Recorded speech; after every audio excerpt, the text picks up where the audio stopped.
I caught my boyfriend texting other women, I want to break up. So me and my boyfriend have been dating for 1 year and 7 months. We first started talking at the end of 2021. We've been on and off, not officially, since then, just because I felt as if he wasn't as mature as he would say or do things that I didn't like, so I broke it off. But things seemed better when we reconnected in January of 2023. By the way, this comes from OpenCut2754 on the r/OK Storytime subreddit. Now, it was great. He asked me to be his girlfriend with roses and a nice dinner. After that, he deployed that year and came back this May of 2024. Put an ICU in the comments if you see what I'm seeing. Doesn't seem good. Doesn't seem good.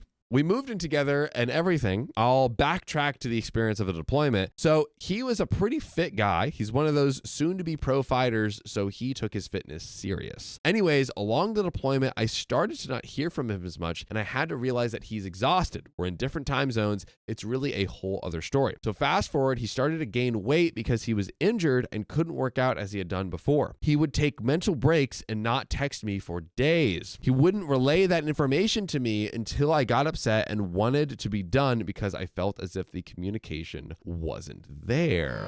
Not good. This isn't looking good. Yeah, you can create an arrangement that, you know, where he's not being exhausted or whatever, but he has to be like, hey, can we do a new setup? Put the expectation for the two of us that like, hey, I might not get back to you within the day because whatever else. Yeah, I'm just really exhausted with everything. Is that okay with you? Yeah. Would that make you, would these other things I could do to reach out to you make you still feel solid? Yeah, in the you need to relationship? communicate about lack of communication. Need to figure that out. We got over all of that. We finally got to spend some time together in December of 2023 around Christmas. Mind you, we haven't seen each other since March of 2023. Ooh. Wow, because he got deployed, right? Oh. He was bigger, but I loved him, so I'm just happy that I saw him. We got a hotel. It wasn't the best experience because I gifted him with some clothes, and basically during the whole experience, he seemed more irritated than normal and upset. Wait,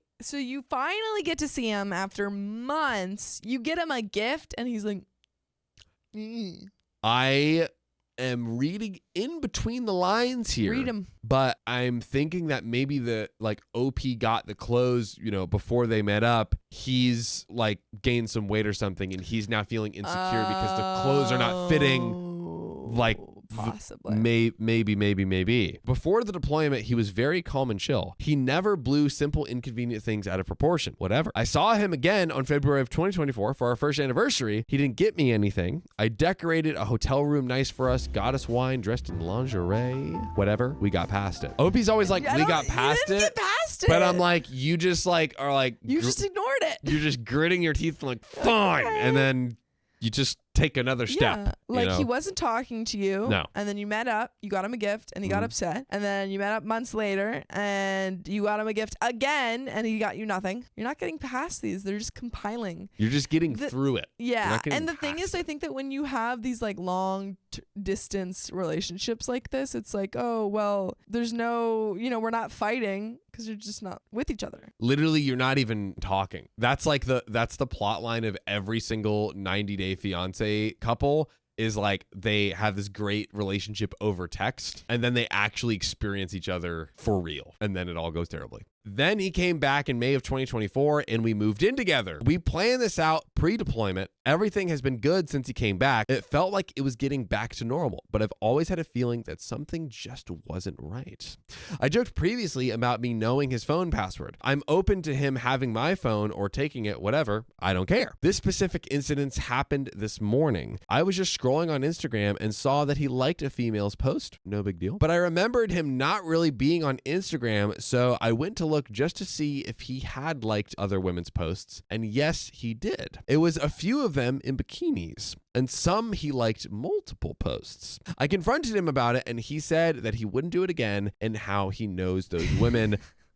I very quickly want to ask about this because I feel like this is we often talk about the like going through the phone. Yeah. Right. But she's going through, I believe it's like her his own public phone, public likes, information. Right. How do we feel about this, Sophia? What are your thoughts here? I think it does kind of suggest a lack of trust. However, in this case, it does seem like slightly deserved. But I think it kind of falls in line with what I say about looking through the phone. Like it's already a sign that your relationship is declining. Yes.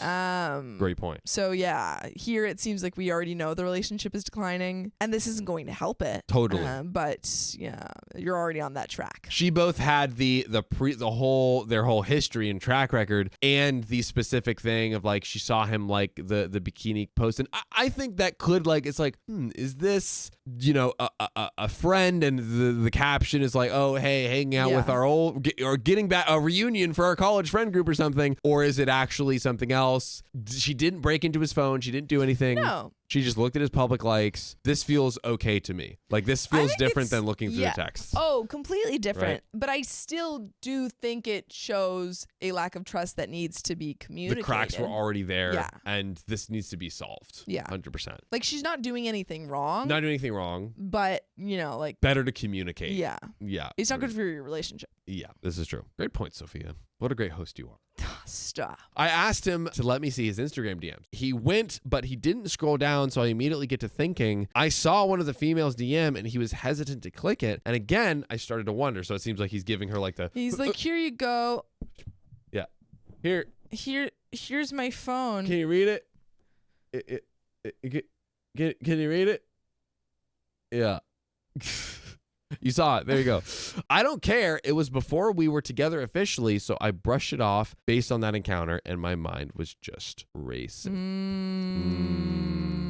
She keeps brushing it off, but OP, you notice how you brush something off, quote unquote, but then it stays still there. You still hurt inside. So one night, like last Monday, his phone was unlocked on the floor. I went to his texts. Everything was normal until I saw this one message. He was telling a girl that he loved her, calling her a wife, planning to go to a hotel with him before he officially came back home. He promised and swore to God they never met up for real. He sent her revealing videos. The last message he sent her was on June of 2024. We moved together in May.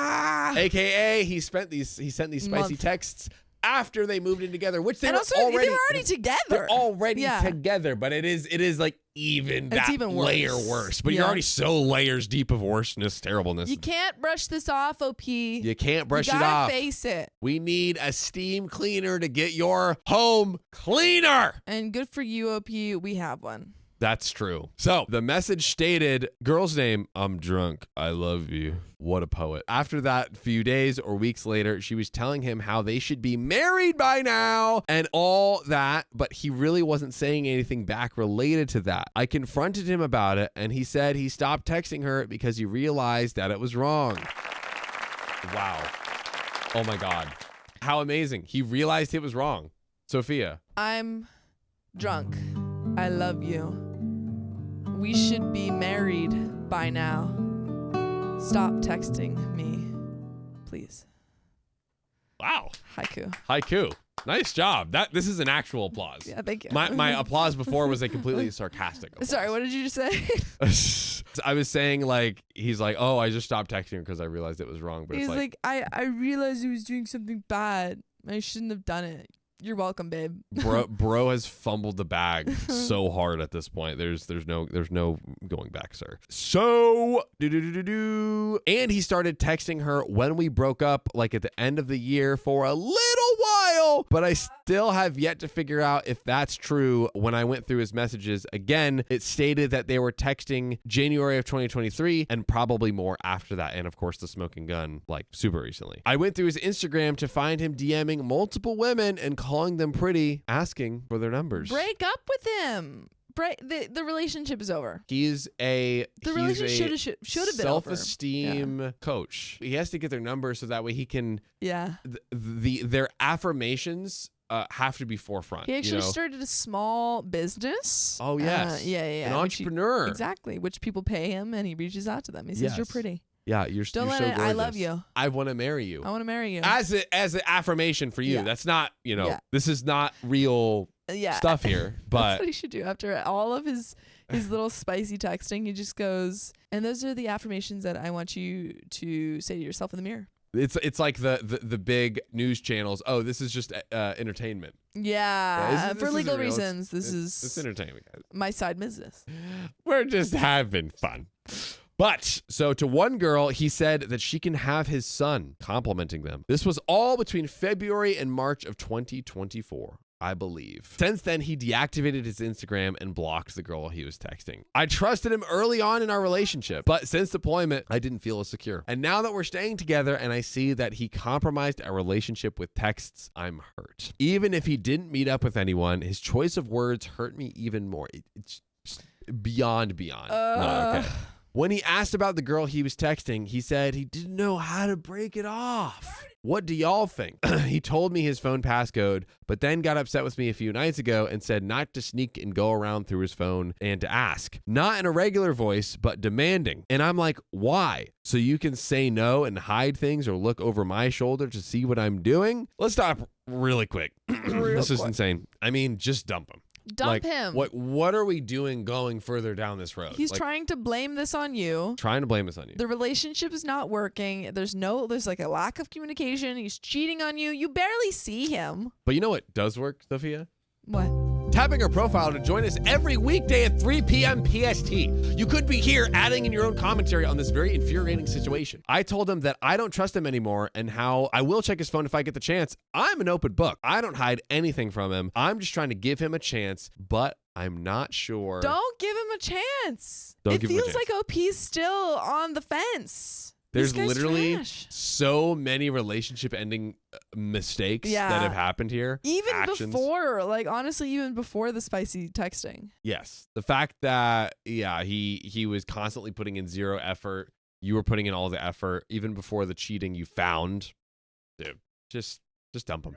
We got one relevant comment to close out this story that we're pulling up right now. Here we go. Brian or Mike says, so he's been cheating on you and you're low-key just letting him get away with it is what I got from that post. The reason he's being demanding about you not going through his phone now is because you've shown that being cheated on isn't a deal breaker for you. That it'll just upset you, but you won't leave. You're wasting your time. This is a tale as old as time with people who are deployed. OP says, I wouldn't say I'm letting him. As any other person, I reacted in a way and stated that if it happens again, I'm done. I think the comment is totally true, but maybe like angled a little harshly. I think OP is just maybe she's scared of being alone. I think probably. Like they have to go through this. They live together. They have to go through the process of like. So maybe OP is at that the 7 cycles or whatever. She's still in the stage where she hasn't fully accepted it yet. Yeah. But I do think she is getting there. She is kind of. Like it is harsh. She is allowing it to happen. I mean, she is basically by being like, hey, like I think I need to end the relationship. Again, she's pushing past it. Yeah, she's pushing past it. That's what she's doing, and that's not beneficial for her. It's not beneficial for her. But guys, you know what's beneficial for me? Getting Sophia completely out of my face. And just never seeing her again. Because, ladies and gentlemen, we have a very special person. Our very own Samuel Donner! Bye, Sophia. Just kidding. You're the greatest ever, and you're so awesome. JK. Did Sophia tell the breaking finger story? Yes, she did. My husband told another woman that he's been divorced since last year. Now I'm divorcing him for real. Also, this is direct OK Storytime submission on r/OK Storytime from Beauty Cali Love. Whoa. So, I'm 39 female and spouse is 40 male. I've been with my significant other 19 years and am married nearly 17 years. We've had a lot more lows than highs. Most of these lows caused by my husband. Between multiple cheating situations, addiction to financial struggles, I've always been the primary breadwinner, but not by choice. That is rough. That's rough. Some background info to how I got here. First, a few months ago after our second child was born, we moved to another state for his job. I struggled with postpartum depression after my son. He was trying to be the breadwinner so I could stay home. Okay, I see. So he's trying his best. He's a beta. That's what I see. Yeah, sure. He's a beta. One evening, I accidentally found out that he had been having an affair. I didn't mean to look at his text memo or anything. His mom had been messaging him all evening. It wasn't an affair with his mom. Oh, God. Okay. I was handing over the phone when I saw the text flash over, a woman stating how she missed his kiss, being with her intimately, etc. I was already struggling with PPD, and this put me through a spiral for a while. I even began drinking heavily. I don't know what to do. The entire time I thought we were okay. But did you? Because you were saying there has been more downs than ups at the beginning. Yeah, this might be similar to the first story where she's just like going through it and not like actually.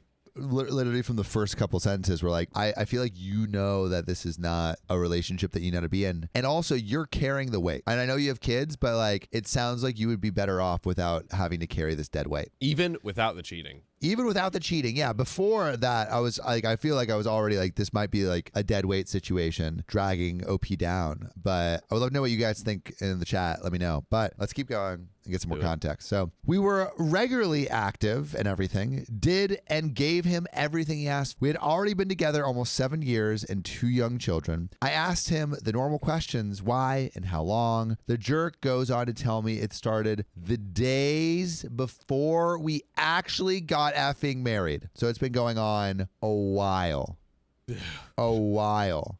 15 years or like 16 years or something yeah, like so that. they've been together for 19 years, married for 7. So it's been going on 17 years. Although I think we'll get more context, but I think this is when they had been together for 7 years and had 2 young children. But still, it's been a while. That's basically a second family. And I have to say, 7 years, he might be the Michael Jordan of cheating. I mean, that's impressive. To be able to keep it from a partner that long? Listen, that is like work for run the CIA. Yeah, because usually people get caught. But you know what? He didn't have a second iPad. And that's how everyone gets hot. Boiled. Everyone gets caught on the second iPad. Samuel Donner, How to Cheat. New book coming soon. No, please, God, no. The golden rules Please, of cheating. God, no. But Samuel OP, I am sorry you're going through this. This sucks. Apparently, I left town for Christmas to visit my parents. He told me it was only one time. He's just kept basically the emotional affair. So 1 physical affair and then 15 years of an emotional affair. He liked the attention. He was young and dumb, normal shit. While also blaming me. He wasn't as physically attracted to me. I had loose skin and was not as experienced. I had lost 180 pounds. Dude, OP. 180. That is 180 pounds is crazy. She lost us. She lost. You lost a whole Sam or a John. You lost a whole Sam and a John. That's right. Not together, but you lost one of us. One of us. Yeah. And you kept one.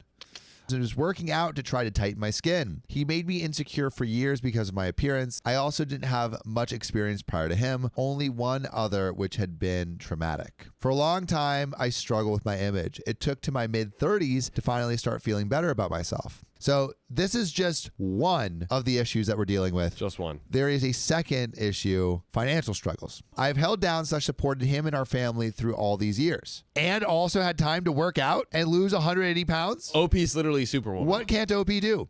Truly. He's never held a stable job longer than 2 years. The one time he did was during the pandemic, which he was fired right after. Then he just refused to work. He refused to look for jobs. He blamed everyone but himself while we were struggling financially. I was so stressed, working like crazy, even doing side hustles on social media for extra income. Stop. OP's doing the most while he slept all day and stayed up all night playing video games and watching corn at the same time.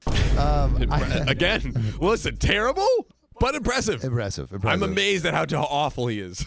I handle everything about the kids. Home, you name it. Only reason we were not on the streets back then was because we were renting my dad's place, which he didn't need at the time. I begged him to find any job just so we could have an income, even for fast food or whatever. I was working insane hours, but we live in one of the highest cost of living cities in the country, and single income with 2 children, virtually, it's impossible to survive. We don't qualify for any benefits, and my income alone has pushed us over the edge. Last year, we ended up homeless for 5 months. We'd known for a long time. My dad needed his property back. He even pushed it for an extra year to help us, but he still did nothing. I mean, at this point, like, he's shown you.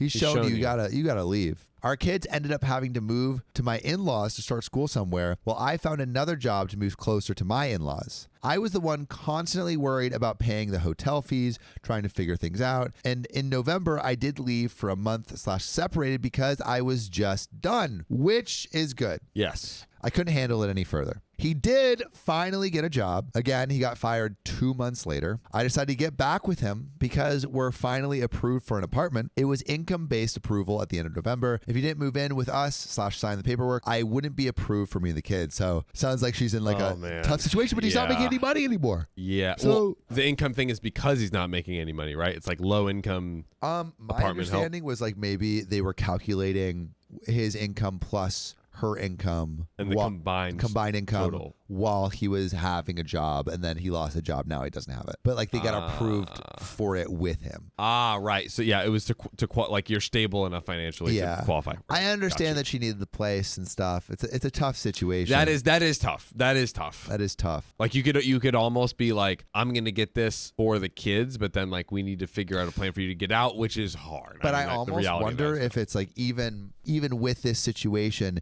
is it actually better to not be in this in close proximity to this guy, even if she's not going to get the apartment, and be it's not she's on the streets, but she's in motels and stuff. Like I think it might be a better idea to just not have him around so you can actually build your life well from the ground up, because if you have the same environment, you're going to have the same outcome. You know, like your environment is a leading indicator of how your life will be. And if your environment is crap, usually your life will be crap too. And so you have to change your environment to change your situation. Totally agree. Easier said than done, but like for sure. Could you move somewhere that's cheaper while still getting paid the same? Like we don't know the answer to that, but like that is something to look into, where it's like, okay, could by moving and like maybe even moving to a place, maybe you could get paid for more, where it's lower cost of living, then you don't need him. Yeah, it's like explore all options that don't include him being in the apartment with you. Or if you are going to get this apartment, explore an option of what it looks like to get out. Totally. Like have a plan to exit. So over the past few months, he's had 4 jobs. He can't last anywhere. Just as I think things might be okay, he quits or gets fired. The past few weeks, I noticed how he's been outside in the patio a good part of the day. Doesn't even talk to me whatsoever, or just complains and moans how I don't want to have spicy sleep. It's hard when he doesn't do the things to show his affection. I mean, yeah. He sucks. He basically just wants to be satisfied without caring if I'm satisfied. At this point, he wants spicy sleep for himself. Well, last week was my final breaking point. I noticed his tablet was outside in the patio. I grab it to bring it in the house. Something told me to open it. Right away, I saw his text logs with a woman. He just met a new woman while working, was very flirtatious with her via text. Can't see if he's called. Nothing inappropriate yet, but he's already told her that he's been divorced since last year. Dude! But honestly, good. Make it freaking official. Yeah, you know what? Make it official. Yes. It's like, hey, thanks for helping manifest this. Yeah, I appreciate this that. is like, you know what? I agree. Just say I agree. Listen to him. Listen to him. He asked for her relationship status, texting how he's missed chatting with her, would love to hear from her. At this point, I can't do it any longer. I just don't know the first thing to do to proceed with divorce. Finances are tough as I am pretty much broke. He's working right now, crappy hours, only paying for his car insurance and the cable bill because that's what's important to him. I'm lucky if he gives me $100 a week, which barely pays for his cigarettes. I'm paying all the bills on my own and I'm tired of so much stress. He's been nothing but a financial and emotional strain on me. I mean, I think go separation first. I know divorce can be expensive, but I mean, divorce usually is like most expensive if you're fighting about things. If you can agree about some stuff, it's a little less expensive. But even just starting with separation, maybe.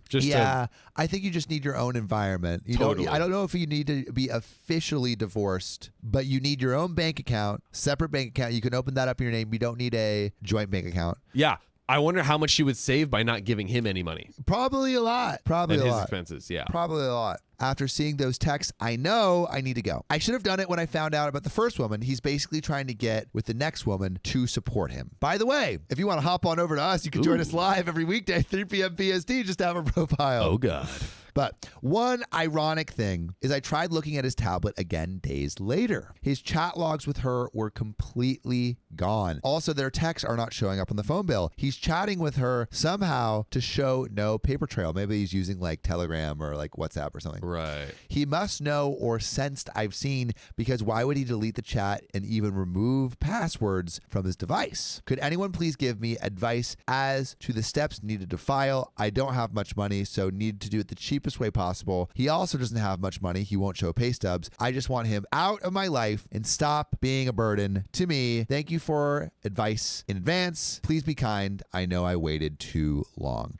You know, the best time to plant a tree is yesterday. The second best time is now. The best time to get a divorce was a year ago or years ago when he cheated. The second best time, right this second. 100%. Right this second, 100%. right now. I wonder if she basically is like, I am separating all the finances and I'm not giving you any more money, if that would be the quickest and most effective way to get him out as quick as possible. I think so. I mean, I think you can, separation and giving, cutting off like money. what like legal thing. I'm not sure exactly what it is, but I'm like, I was trying to think of what is the most effective method for, it's like, obviously she can start the process, but what actually in reality gets him out as quick as possible. I mean, the thing is, it doesn't sound like they have a lot of assets. They're probably living paycheck to paycheck. So there's not really anything that is like, they don't have a shared, I don't know if they have many shared assets. So it actually, in a weird way, makes it better and easier because they don't have to split anything. So all she needs to do is create a private account, and just put money in a non-joint account, and then just start building things from there. And it's like non-joint account. But they just signed a lease, right? Did they just sign a lease? Did they? I don't know if they ended up like fully committing to it. I feel like she was like, I want to do that. Yeah. Did they sign? Yeah, but it's like, I mean, the thing is, you are on the lease, so it's going to be hard for him to. That makes the entanglement a lot stronger. It's like you could move him out or you could move yourself out, but if he doesn't pay, it's going to be reflected on your credit. That's why I'm like, is it actually something like just like not giving him any money or something like that? Because it's like, hey, I'm not going to bankroll you anymore. Yeah, I mean, maybe unless you move out, and then we'll figure out. I feel it's like, hey, you have to like I need you to move out, but definitely tell him. You need to tell him to move out, but I imagine it's going to be hard to actually get him to do that. Yes. Maybe you can ask your in-laws or your family to help with that. Best case would be like living with family or something temporarily. Or see if you could break the lease. You might be able to say like or get a sublease or something. You might be able to, you could probably get a sublease, or you could, say, hey, can I please break the lease? You might have to pay 2 months or something. Live with your parents for a few months to save up the money to break the lease and get out. Yeah, because I also feel like a lot of the reason that you might not be able to stay other places is because of your husband, not you. So if you ditch him, maybe you'll have a little bit more housing options. True. Possibly. But definitely explore all the options to get out of there. My girlfriend cheated on me and left. Now she wants me back. Little bit of the... Hi, everyone. Hello. Just wanted some advice on this since I can't really decide what to do. I, 23 male, and my ex-girlfriend, 23 female, were together for almost 2 years, but she cheated and left me in June. More on that later, so stay tuned. It was the first relationship for us both. Aside from the issues described in the post, there were actually lots of good sides to the relationship. We had lots of passions in common, very similar views on important life aspects, and this comes from MuchPhone1098 from r/relationship advice. So, background. She's very insecure and about not being enough for people, and was diagnosed with abandonment issues before I met her because of their parents divorcing when she was 3. She was clear from the beginning with me, and I accepted that and said I wanted her to grow with me hand in hand. She started going to a psychologist some months before we met because of fights with her mother's new husband, and continued after we met because she felt abandoned every time I did something without her. Already seeing some red flags. While with me, unfortunately, the issues just became worse. She was anxious about me not thinking about her and not being close to her every time we weren't together. The ante is upping here. So she started seeing a psychiatrist as well. So she's been on Zoloft, Steriline for a year, and she took Xanax during the episodes, but still unfortunately felt very bad. As for me, all of my friends always said I treated her like a princess. I always made room in my schedule for quality time with her, and I did everything in my power to make her feel better in the situations when we weren't together. If I was without her, I texted her like every 10 minutes and called her after I came back home. Is this feeling like a lot? This is too much. This is feeling This is too much. like a lot. Yes, mental health problems are that happens. Yes. But, that doesn't mean OP should have to do. Yeah, all of you this. are doing a therapist job right now. Oh To yes. be compensated as such. My rate 500 an hour. 5. Yeah. Dang. Slap. It was never enough, and many times she tried to leave me because I want something different from her, and she's not enough. And we are incompatible. And a couple of times she accused me of cheating, which I never did and never felt the need to. Wait. Go back on that I part. never felt the need to. Never felt the need to. Yeah. Uh-oh. I've never felt the need. If I felt the need, I would I have would do gone it. right there. But for now, for now, we're chilling. I don't feel it. No. I'm good for now. She's always tried to make me feel guilty for doing normal things like going out with my friends or with the association. As I see it, we have different lifestyles, and that also had an impact. I'm graduating in engineering, I'm doing an internship, and I do projects in a student association. So my schedule is very busy, but I always made room to see her at least one evening in the working week and every weekend. Engineering. Engineering, what kind of schmuck would do that?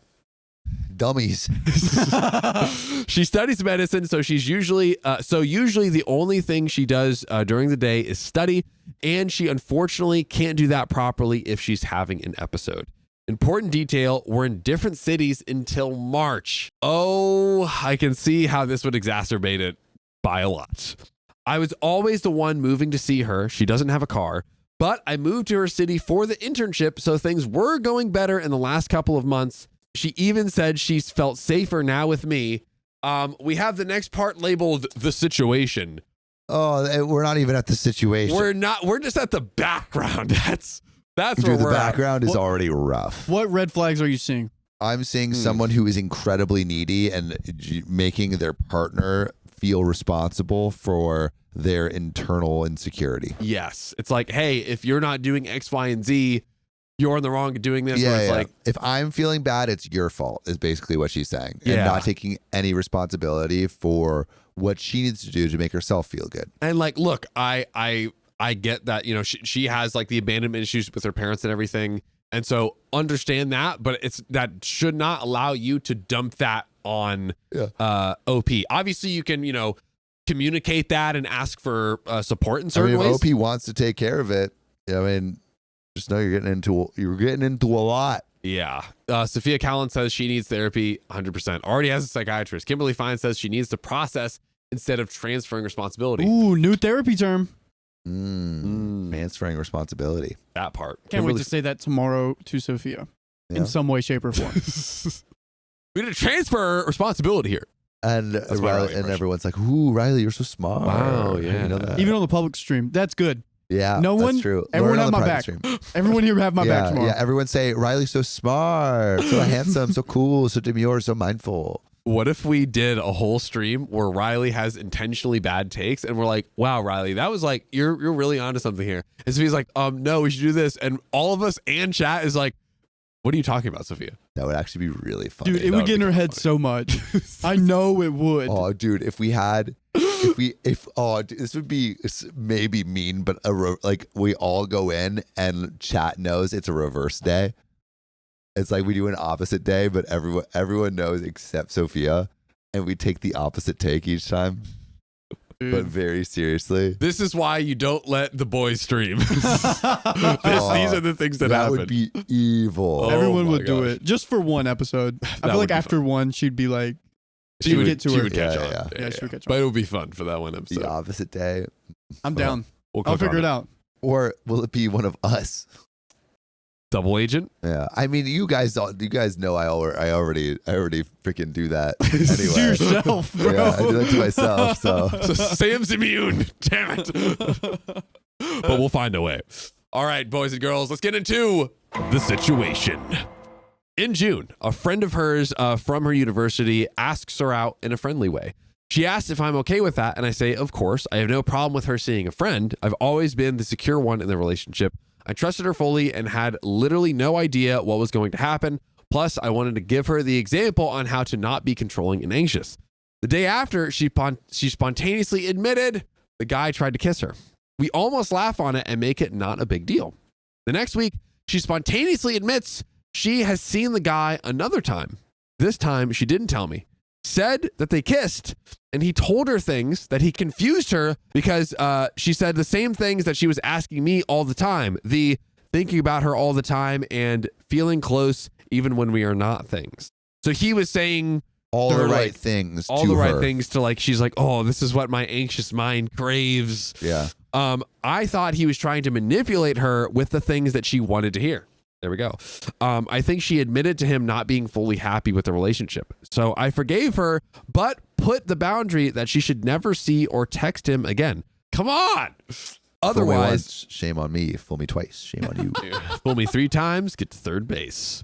So I forgave her, but put the boundary up that she should not see or text him again. Otherwise, she would never, ever see me again. I never again heard about the guy from her in the next few weeks. Oh, next few weeks. Oh, no. But in July, she started a fight with me over needing to go on a 2-day team building trip with the company that I'm doing an internship with. She asked hypothetically, she would ask me not to go. Would I go anyways? And I said yes, because it's important for me. I want to get hired for a full-time job, so I need to show interest. She got enraged because she felt less important than team building. Oh, my God. That is not what Red this flag. is. Dude. End it. End it. Oh, man. End it. The last week in June, I later found out that she had spicy sleep with the guy and left me out of guilt, I suppose. Her official motivation was because she felt confused and she needed time to study, but she said she forgot about the guy. So I guess like she broke up with OP and then cheated on him. Dude. Or I'm cheated on him, freaking then broke up confused. with him. It's that she had spicy sleep with the guy and left me out of guilt, I suppose. So yeah, maybe it was kind of like at the same time. So she like hooked up with this guy and then was like, all right, let me like Exit as quick as possible. So it's the timelines could be like almost together, but they're not. We're not 100% sure, but that's what it seems like. The first week of July, she didn't come to my birthday party and didn't even get me a gift. I later found out that she was having more spicy sleep with that guy and even went to his birthday party. No. Which is about 2 days later than mine. Why are you still with her? Was he Dude. wearing his birthday suit? Oh, God. Dude, stop the What? madness. I felt terrible in those weeks, and I had trouble functioning as a normal human being because deep down, I knew what was happening, yet she kept saying that she forgot about the guy. In late July, she confessed everything. Explained that she did it because the other guy understood her on those important things, but she wanted to come back to me if I understood them too now. Oh my Dude. God. Bro, you are... Please don't take her back. Yeah, bro, Please, for the please, love please, of please. God, do not take her back. You were like always so worried and anxious, and he was giving you these 10-minute check-ins. Meanwhile, he should have been doing the same with you. Not actually, It's the but projection thing. It's the projection. projection, bro. Transferring responsibility. That part. Hey, Riley, talk about it. I said I needed time because I felt awful about what she did to me. He already clearly laid the boundary when they kissed to be like, hey, don't talk to him ever again or I'm out. Yeah. Now she's hooked up with this guy multiple times. Yeah, it was like he kissed me. All right, don't hang out with him. We kissed each other. Please don't hang out with them. Yeah. We hooked up. Please don't hang out with them. We're hooking up just multiple times. And also, I went to his birthday. And guess what I got him as his birthday present? Hey. I took off August since I was physically ill about the cheating and tried some sort of no contact. She kept apologizing via text, saying I'm the love of her life and she made a mistake over and over again that she wanted him not to do. I ignored her, but she also told me I'm a horrible person for going on a trip with my friends the same week I was supposed to go on a trip with her. Oh my. What? She was cheating on June when I was planning our trip together. So, yeah. Come on. What? Dude, get out of there. Hey, but Get Riley, the frick out. you're a horrible person for hanging out with your friends and going on a work trip. But you cheated on me like 7 times. But you went on a work trip. So Well, each who's the extra villain now? instance of cheating cancels the last one out. So it's like cheat once, you're cheating. Cheat twice, 2 negatives, positive. Cheat 3 Whoa. times, negative again. 4 times, positive. Math. Now, since September, I feel somewhat better and started replying to her constant apology texts. Even though I'm really confused about her intentions, I asked if she's still texting this guy. She said yes, because she doesn't trust me that I really want her. And if you really wanted me, you would cheat on me and I try did to it win for me you. back. Yeah, I did it for you. I gave you the gift of questioning the relationship so you'd be able to fight for me. Wow. You know? It's like if he doesn't beautiful. slay the dragon, how do you know that he really wants to be with you for the rest of life? How would you know? You don't know. You don't know. It's like in turmoil, that's when we know the true character of a man. Truly. And she gave OP that turmoil to prove his love to her. And OP didn't give her that same opportunity. Wow. Honestly, pretty selfish. You know what can prevent turmoil, though? What? Joining us every weekday at 3 p.m. PST on our lives, like right now. Tap the profile. Do Join us. So I'm not sure how to move forward here. I do. Yeah, break up. I'm finding it hard to find her apologies genuine since she's still talking to the guy that she cheated on me with. But at the same time, I recognize this could be a part of her abandonment issues. Since she can't be alone, I still have strong feelings for her, and part of me wants to believe she can change. I still think about her every day. She was my best friend, and I spent most of my free time with her. So when I'm free, I'm just in my room crying and missing her. I'm really struggling with this internal conflict and could use some advice from others who might have been in similar All right. situations. All right. Boys, on the count of 3, Yep. should OP stay together or break up? Yep. Let's do it. 1, 2, 3. Marry Break up. her. What? I knew you were going to do that. John. I said I no. knew you were going to do that. Break you up. You set me up so perfectly. Yeah. Break up. Leave. Ugh. Leave this. This is such a So clear toxic. cut. And like, yeah, his heart is hurting, understandable. Oh. But this is just she's going to keep projecting on you. She's going to keep cheating on you. If you go back, you're giving her more license because she knows what she can get away with. Yeah, and it's going to be even odd, and then soon you're not even going to be able to keep up, dude. And you don't know That's when true. it's right or That's not. true. Yeah. Tough. Too many times to count. Right? I'm an even kind of guy. even gang. Yep. Even game. Even gang, 0.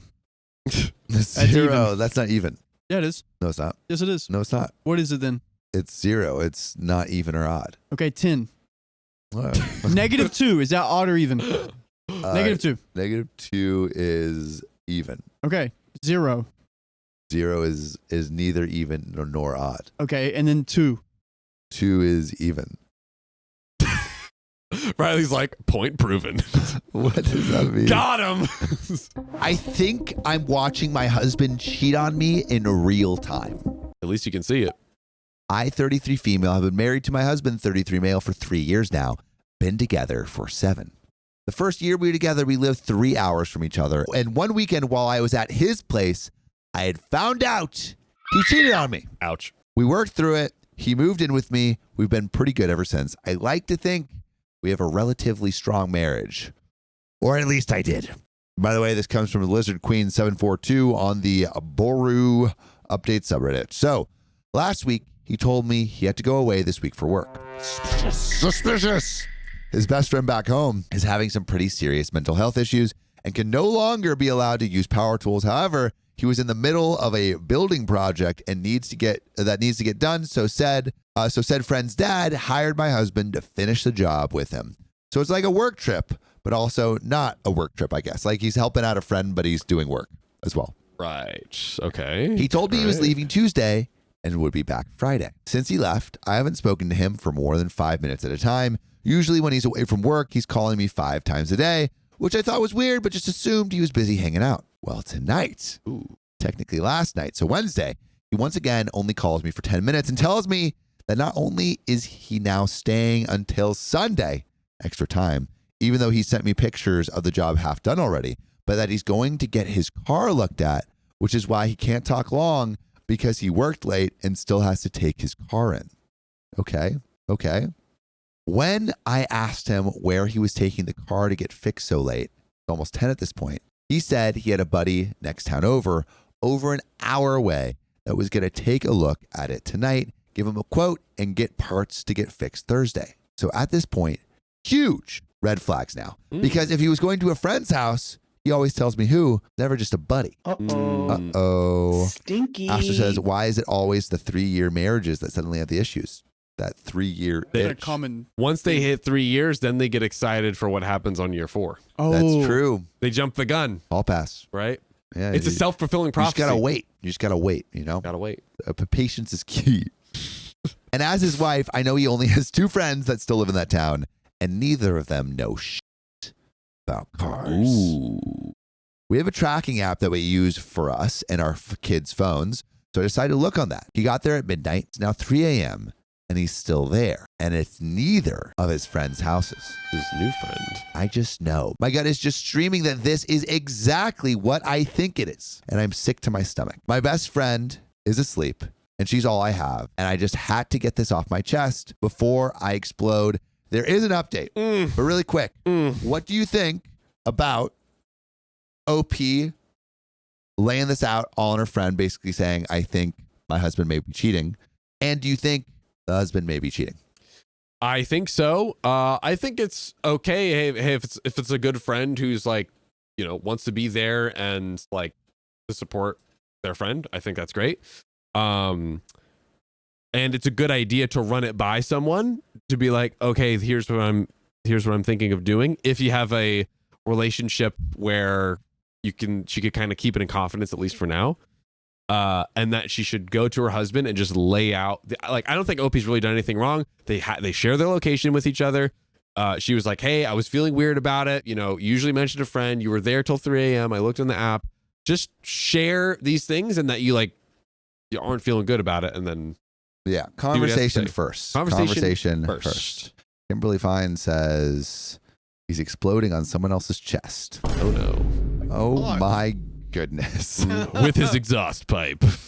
Well, it's because I just had to get this off my chest before I explode. Dude. Oh man. Here with the zingers today, ladies and Kimberly gentlemen. Fine. Going off. Update. He stayed until 6:30 this morning, called me at 7:30 while still on the road, pretending to be just waking up. I don't think he understands how our app works.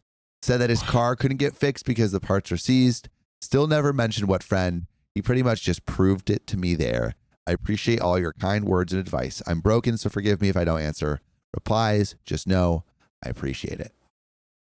Update 2.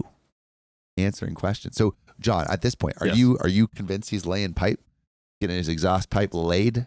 While I'm like 95% sure that this pipe is getting laid, I think that she still needs to present to him in a conversation. Like she's just got more and more evidence. Still sit down with him and be like, hey, here's all the things. Explain. Yeah. Let's talk. I agree. See what I he agree. says. Talk first.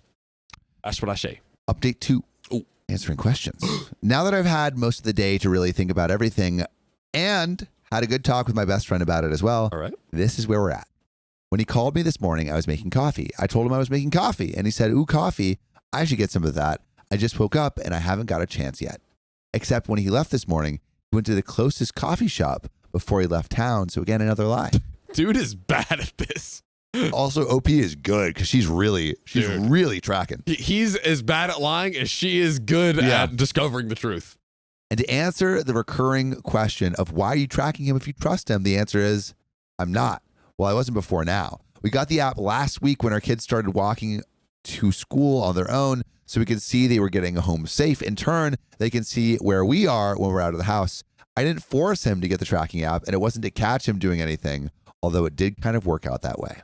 So the story he gave me was he went over there for his buddy. He finally gave me a name. Let's call him John. Nice. Get your girl, John. And I know of Not me. John, I have a girlfriend, Fry, was not involved in That's this. right. Never involved. And I know of John, but have never met him in person, which is why I think he's a good patsy to fix something on his car. He said they couldn't get it unstuck with home tools, so he came home. But John's a mechanic, so he's going to talk to his boss today and see if he'll allow them to come in after hours tonight to fix it in the shop.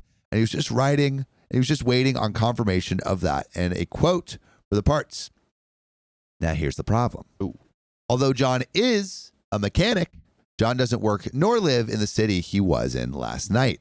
And as soon as he said quote for parts, I realized that means he doesn't have the parts yet, which means if the story were true, they would have been taking apart the car with no parts to put it back together, which makes zero sense.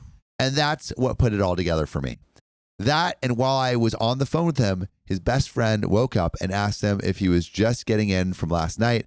And I literally listened to him stumble to come up with an answer because he knew I could hear him. That one cut deep, but he said, no, I came home last night. Surprised you didn't hear me. Lied to his best friend too, which is super suspicious. Super suspicious. I have, both from reading these comments and talking with friends, decided I'm going to keep it low and I'm going to keep it cool. Ooh, yeah. I like that click, Riley. I'm not going to confront him because I don't see a point. He's either going to deny it, flip it, or admit and beg for forgiveness. And honestly, I don't want to deal with any of that right now. What I need to do is get my ducks in a row to get out. So that's what the plan is going forward. I feel humiliated. I feel stupid as F, but above all, I'm pissed. Pissed at him, pissed at me, just pissed the F off. And to everyone who asked why I didn't leave the first time, I'm not going to be mad about it. It's a valid question. And the answer is that he put in work to prove it was a mistake. I had never been cheated on before, and I was naive. We went to therapy and a lot of work, and he put in all the effort I ever asked to prove that this is what he really wanted. He really fooled me. Wow. So yeah, y'all are right. I should have had more self-respect then. I should have known, and I didn't. I'll be the first to admit now that I'm an idiot, and I'll be sure to know and use it as a life lesson going forward. We do have some relevant comments. Low Baby Chick says, can you do a Google search of the address, see if it's an apartment/home, search for the address, and see if you can find a name for the resident's owner? Oh. Do you have access to his apps? Can you look at his messages? Try calling him, see if he picks up. If he doesn't answer, call him later today. Ask him who the friend is, where the car is. Take screenshots of location with time and day. Doesn't look good. Sorry. Guess what, guys? There's an update coming up soon. You're joking. Lady Beamer 8910 says, document everything and get your ducks in a row quietly. Trust your gut. He's your husband and we're strangers on the internet. I'm sorry he's done this to you and your family. Good on you for not ignoring red flags. And the judgment is not the a-hole. But we got an update 4 days later. Oh my gosh. I'm not ready. Hey, y'all. A lot of people have been asking for an update. So here we go. Go see a previous post to catch up. So he finally came home Saturday night. I'd spent the entire week gathering the information I need for divorce.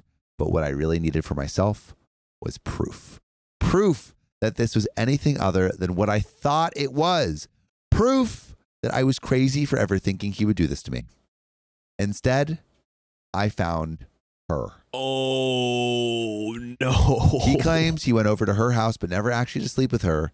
He entertained her with what? Yeah.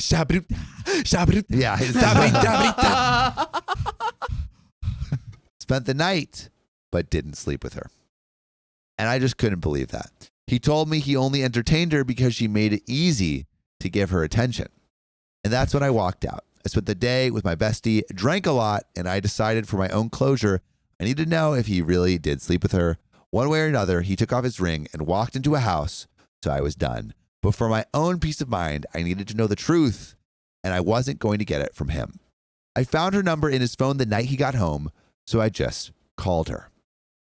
Turned out, he lied about being married, obviously. Makes sense. And took advantage of a poor girl who recently had gotten out of an abusive relationship and finally put her trust in someone again. Oh my God. He did sleep with her, even left her shirt because he wouldn't be back for 2 weeks. Yes, he was planning on going back out, but I didn't find out.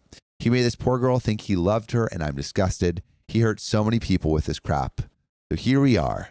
I'm officially a 33-year-old single mom, terrified of life ahead.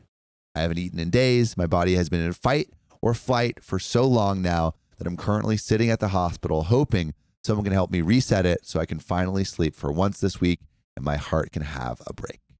I'm a mess to say the least, but seriously want to thank everyone for the advice and kind words. This is a literal nightmare, and I feel like I can't wake up from it. And the sweet messages really help, so thank you all again. Here's to hoping it gets better. And we do have a response from OP and some relevant comments. Ooh. So Max Zaddy says, does he know that you know the truth? I'm glad you're taking care of yourself, sending a biggest hug, and get an STI test just to be safe. OP says he does. He continues to try. He continues to deny it, tries to pass it off like she was some crazy girl obsessed with him and lying to me. GJ Soccer says, he even lies for shit. Like if she was that crazy and obsessed, why spend the night there?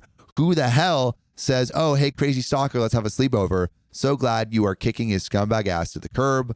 Comfortable Echo 972 says, men like this make me hate the world. So selfish, they should be allowed to operate in society. I truly hope you heal and move on to a happier and a healthier life. And then OP responds to this last one. Ooh.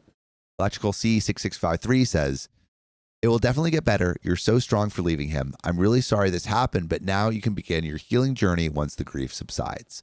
I'll never understand how people can't be happy with their families or destroy so many people's lives because of their selfishness.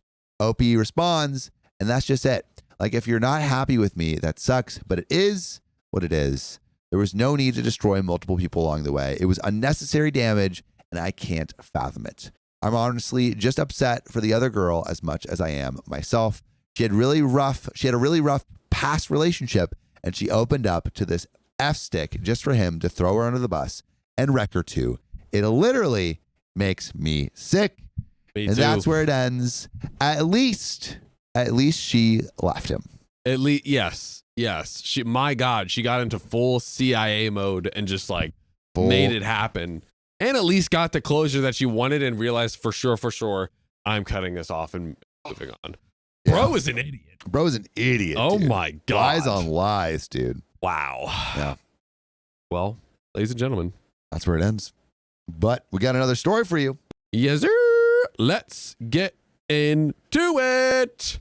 My husband banned his wife from trying IVF despite his infertility, but his wife just got pregnant. It's loaded. Whew. My cousin, 35 male, and his wife, 36 female, found out about 6 years ago that he was not very fertile.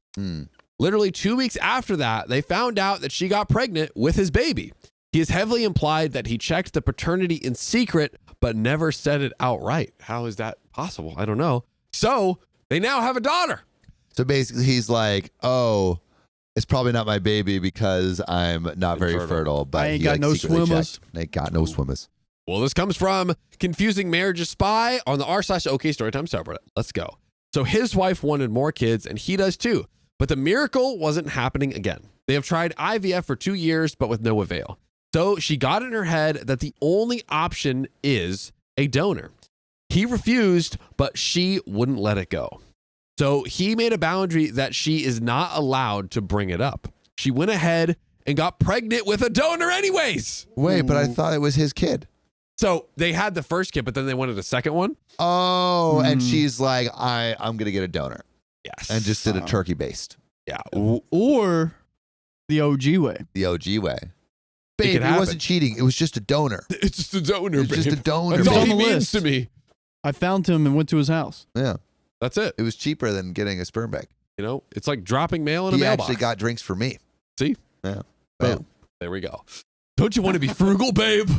Why would you want to waste our money? So the effed up thing is she is a stay-at-home mom, so she is on his insurance, so his insurance paid for it. She confessed it all to him, and he went mental and threw some things not at her, and police were called by a neighbor, not sure, but definitely not by his wife.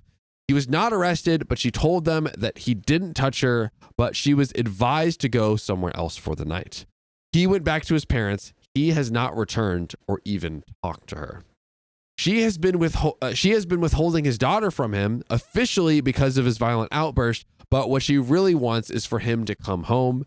He is refusing. He has filed a petition for divorce in court and for custody. He will probably get custody, but it's going to be a long process. Custody of the sperm bank kid? Of the Original kid. The original kid. OG yes. kid. OG kid. Which, as far as we know, is his actual kid. Yeah. And he feels it's he double checked. Yes. Which, damn, not a great relationship if he's double checking if that Gotta is double kid. check every time. Yeah. If you don't want to get wrecked, double check. Oh, I like that one. That's his God's motto. golden rule. Got him. His wife tried to tell him through friends that she wants him to have his daughter, but he needs to agree to therapy with her so she knows that she will be all right with him. She is also saying that she is sorry and to not give up on his family for her mistake. My cousin refuses to even talk to anyone who tries to play messenger for his wife. His parents are genuinely distressed because she is also withholding their grandchild and telling him to rethink things. He is not budging. Personally, I had my ex leave state when she got pregnant, when she was pregnant, and I still got custody by just moving to that state. And really quickly, I'm So going like to the ex moved states, but OP was still able to have custody of his kid, even though she moved states. Right. And yeah, OP again is talking about his cousin. He is like kind of third person narrating here. She is in a way better position legally, and she can't just take his daughter away if he just listens to his lawyer. So I think the parents' fears are unfounded of not being able to see the grandkid. I talked to him on the phone, and he told me that he would rather lose his daughter than negotiate or talk to his wife in any way. Oh my God, that's a little extreme. Don't you think, Sophia? I mean, that's kind of a lot. I hate that. Yeah. Yeah, you tell him, Thea. Ooh. Ew. Yeah. I can't help but be impressed by his mutual destruction strategy. I mean, bro is committed to not talking to this woman. He said, I don't care if you take my daughter away from me. I won't talk to her. Dude, honestly, respect. Respect the game. Respect. Problem is, I am the only one who thinks he is in the right fully. Oh, really? People are on his side, but they want him to come to the table and talk things through. He says there is no talking about it. We have relevant comments, but there's things we need to talk about. Sam, do you think he is justified in not talking to his wife by any means because she went behind his back after he said, don't get a sperm donor? I think so. I think you can go no contact for sure. But maybe for the sake of the one child that you do share, that here we go. Yes. If the child the child that you share is hurt by it, then yes, you're the a-hole to that child. Which I kind of think there's like no way it wouldn't, right? Well, how old is the kid? I think honestly, regardless of how old the kid is, it's still an a-hole move to do something that would hurt that kid. 6 years. Wait, 6 years ago. He owes nothing to her though, but he owes it to his child. He owes it to the child, absolutely. And to say that he'd rather lose his child than to talk to her is really bad. Yeah. And it's I was joking around with the respect thing beforehand, like it's pretty messed up. It's insane. We're in awe at his insanity. Yeah. And also like I get not wanting a sperm donor, but even before she went and did it behind his back, I think he was still like a little like too like don't do it without going behind his back. But what, he was too rigid? What, you were saying he was like too rigid in where he was getting his baby from? Yeah, I think he was like, I don't know. I and maybe I'm reading too much into this, but it seemed like he was. I think it's because he's so upset by the fact that she got the sperm donor, he's willing to lose his daughter. That means he was like pretty like adamant. Not that he has to be okay with it, but just like talking about it, I guess. But yeah, I think he can totally. I think want that. He can try to just have the mother completely out of his life as much as possible. Yeah. So Slightly Toast says she's withholding the child. So it's like basically she's like, I will not let you see the child unless you talk to me about, which is, I mean, she's an a-hole, but I think like, yes, he doesn't want to talk to her, but the best thing to do for the kid is to like put aside your hatred of her just to like get things on track for your child. Yeah. This whole thing seems to have made him gone AWOL. Yeah. But we have some relevant comments. Necessary Habits 7747 says he can and will at least get partial custody of his daughter, and he should absolutely try.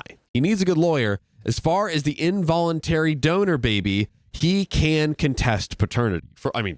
He's not the father, for sure. But you are not wrong. How can anyone support a woman sneaking into a donor shop behind her husband's back and then weaponize the child they have together for her own power? Yeah. Sophia Colon says weaponizing her kid. Guy did nothing wrong. I think he did, by saying, I'm going to give up my child to keep this grudge. I think that's something wrong. Yeah. They're both doing wrong here. Yeah. Let's be clear. Commenters speculate about how wife was able to get the procedure done without the husband's signature. Insurance is mentioned, so presumably it was a clinic and not some Facebook donor, the old-fashioned way, if you catch my drift. Fun Organization 3857 says, no, it's not the 50s. I did use a donor. You won't sign consents until you order the sample. Basically talking about you don't need your husband's permission to. Yeah. Well, because usually when you have insurance from a spouse, it's separate insurance. You don't have to tell them you don't have to tell your spouse everything that you're getting. Yeah, you're just a name under their umbrella plan, which is your own thing. That makes sense. Great clarification. So it has nothing to do with the procedure and everything to do with the presumed paternity, because it's hey, are you both going to sign that you're legally going to be the parent and guardian, which makes sense. In all 50 states, a man is automatically the father during marriage when a child is conceived. I know that. So I guess as of right now, he is legally the father. Whoa. He can contest paternity, but given that he agreed to do IVF, the court may decline to remove him in the interest of the child. They may also not see it as different than IVF and believe that he was in agreement and has changed his mind. This is so much more kind of complicated than I ever would have thought. Yeah, it's he's not the father. She went behind his back, but the court's how do we prove that? Did he just change his mind? Is he trying to be a deadbeat dad? Dude. The law on child support is in the best interest of the child and is not required to be fair, I guess presumably to the parents. It's also up to the provider what their policy is for the insurance. She's not having her gallbladder removed. She is having a completely voluntary, non-required procedure. If you really want frustration, look up how hard it is to get a non-medically necessary hysterectomy. It's so difficult that there's a list of doctors that will become the most, that will become, most won't, or they require spousal consent.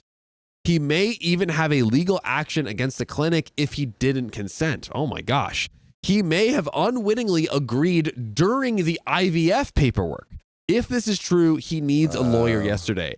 This is a absolute legal cluster F. I did not think about any of these things. I mean, I had no idea about most of this stuff. Of all of the paternity stories that we've seen, none of any of this stuff. First time that I didn't know it was an automatic father if you have a child within the confines of your marriage, and I think that means cheating and everything else.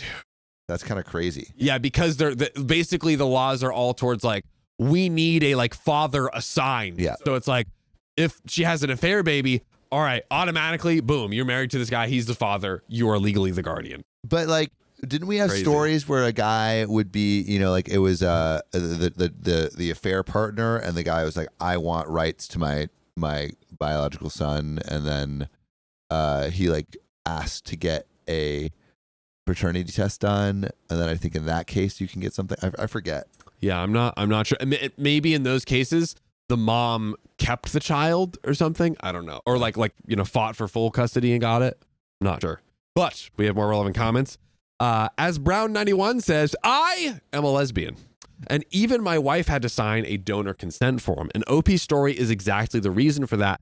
Curious to see how the wife got around this. So it looks like we're getting kind of mixed stuff on the consent form. I think either for the insurance and or the paternal status. I don't know. It's getting real complicated. There's a lot here. Before we get into this update, 12 days later, woo! What do we do? What do we do, Sam? All right, so I think if you don't care about your child, and you're trying to hold this grudge over someone who's like really effed you over, you're still the a-hole because you're being a dick to your child. Exactly. I don't think you owe anything to her, but I think you owe it to the child that you've already had. And I think it's totally fair for you to say that to her. Like, listen, I'm not doing any of this for you. I'm literally I don't want to do anything for you, but we have a kid together. So I'm going to work with you and do what we need to for the kid's best interest. Like but outside minimum. of that, yeah, I don't owe you anything. Sophia Callan says, get full custody. That's not it. So I think what Sophia Callan's saying is like, no, like don't try to co-parent. Try to forcibly take your child back through the law. Like OP. The OP forcibly takes it back. Yeah. Yeah. So do you try to minimally co-parent, or do you try to forcibly take back custody? So custody or co-parent? Custody or co-parent. Man. Do you think she's lost the right to custody of her child? This is really tough. I mean, look, it is really bad to do all of this without telling your partner. It's not, as far as we know. Yeah, she went to a clinic. I don't feel like it's endangering when you endanger the child, then it's like you don't deserve full custody. But for this, I don't think it's a. Yeah, it is a very weird scenario. But she is using the child as a bargaining chip, which is terrible. Which is putting the child in danger. So maybe because she did that warrants the custody. It's not the donor, it's the fact that she used her as a bargaining chip. Let's see what happens. Put your votes in the poll. Update 12 days later. Here's the update you guys asked for. It is not a pretty update. My cousin has been cheating with a woman, not sure of the age, female, on his wife for 2 years. I think that's new information. That's new information. Oh, wow. Is that so the guy that was that massive dick, or not massive, but the guy that was like, I'm never going to talk to you again, the wife was cheating for 2 years. We're getting more. Around that same time, they started IVF, and he claimed that it was a very stressful time for him because he felt he was being judged by his wife and he could feel her disappointment in him. That's the reason for cheating, and I don't buy it as an excuse. Agreed. There were other better ways to deal with whatever he was dealing with. It came to light because his mistress found out that she is 13 weeks pregnant. There is babies left, right, and center falling out of the sky over here. Dude, man is kind of fertile.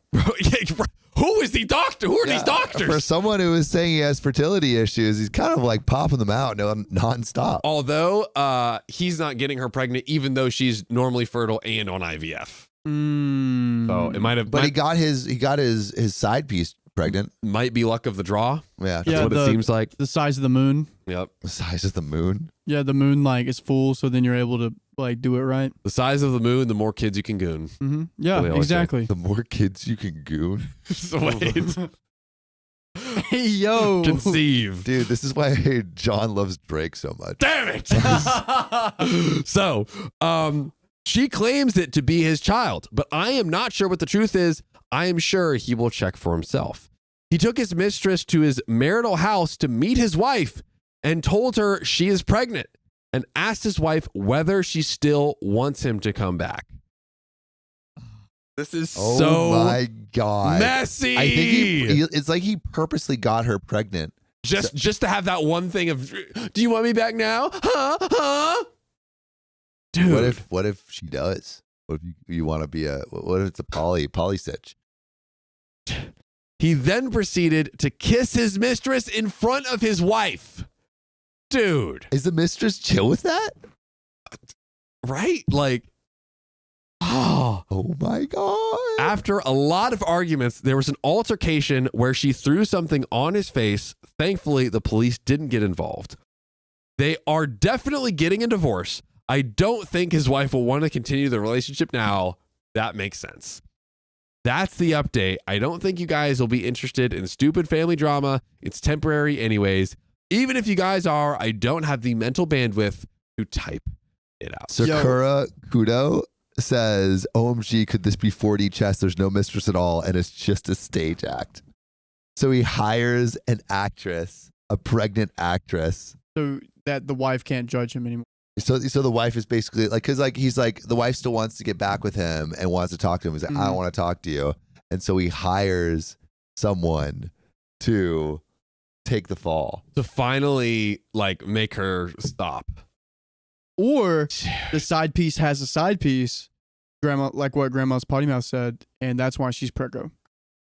Side piece. His affair partner is sleeping with somebody else because he's infertile, allegedly.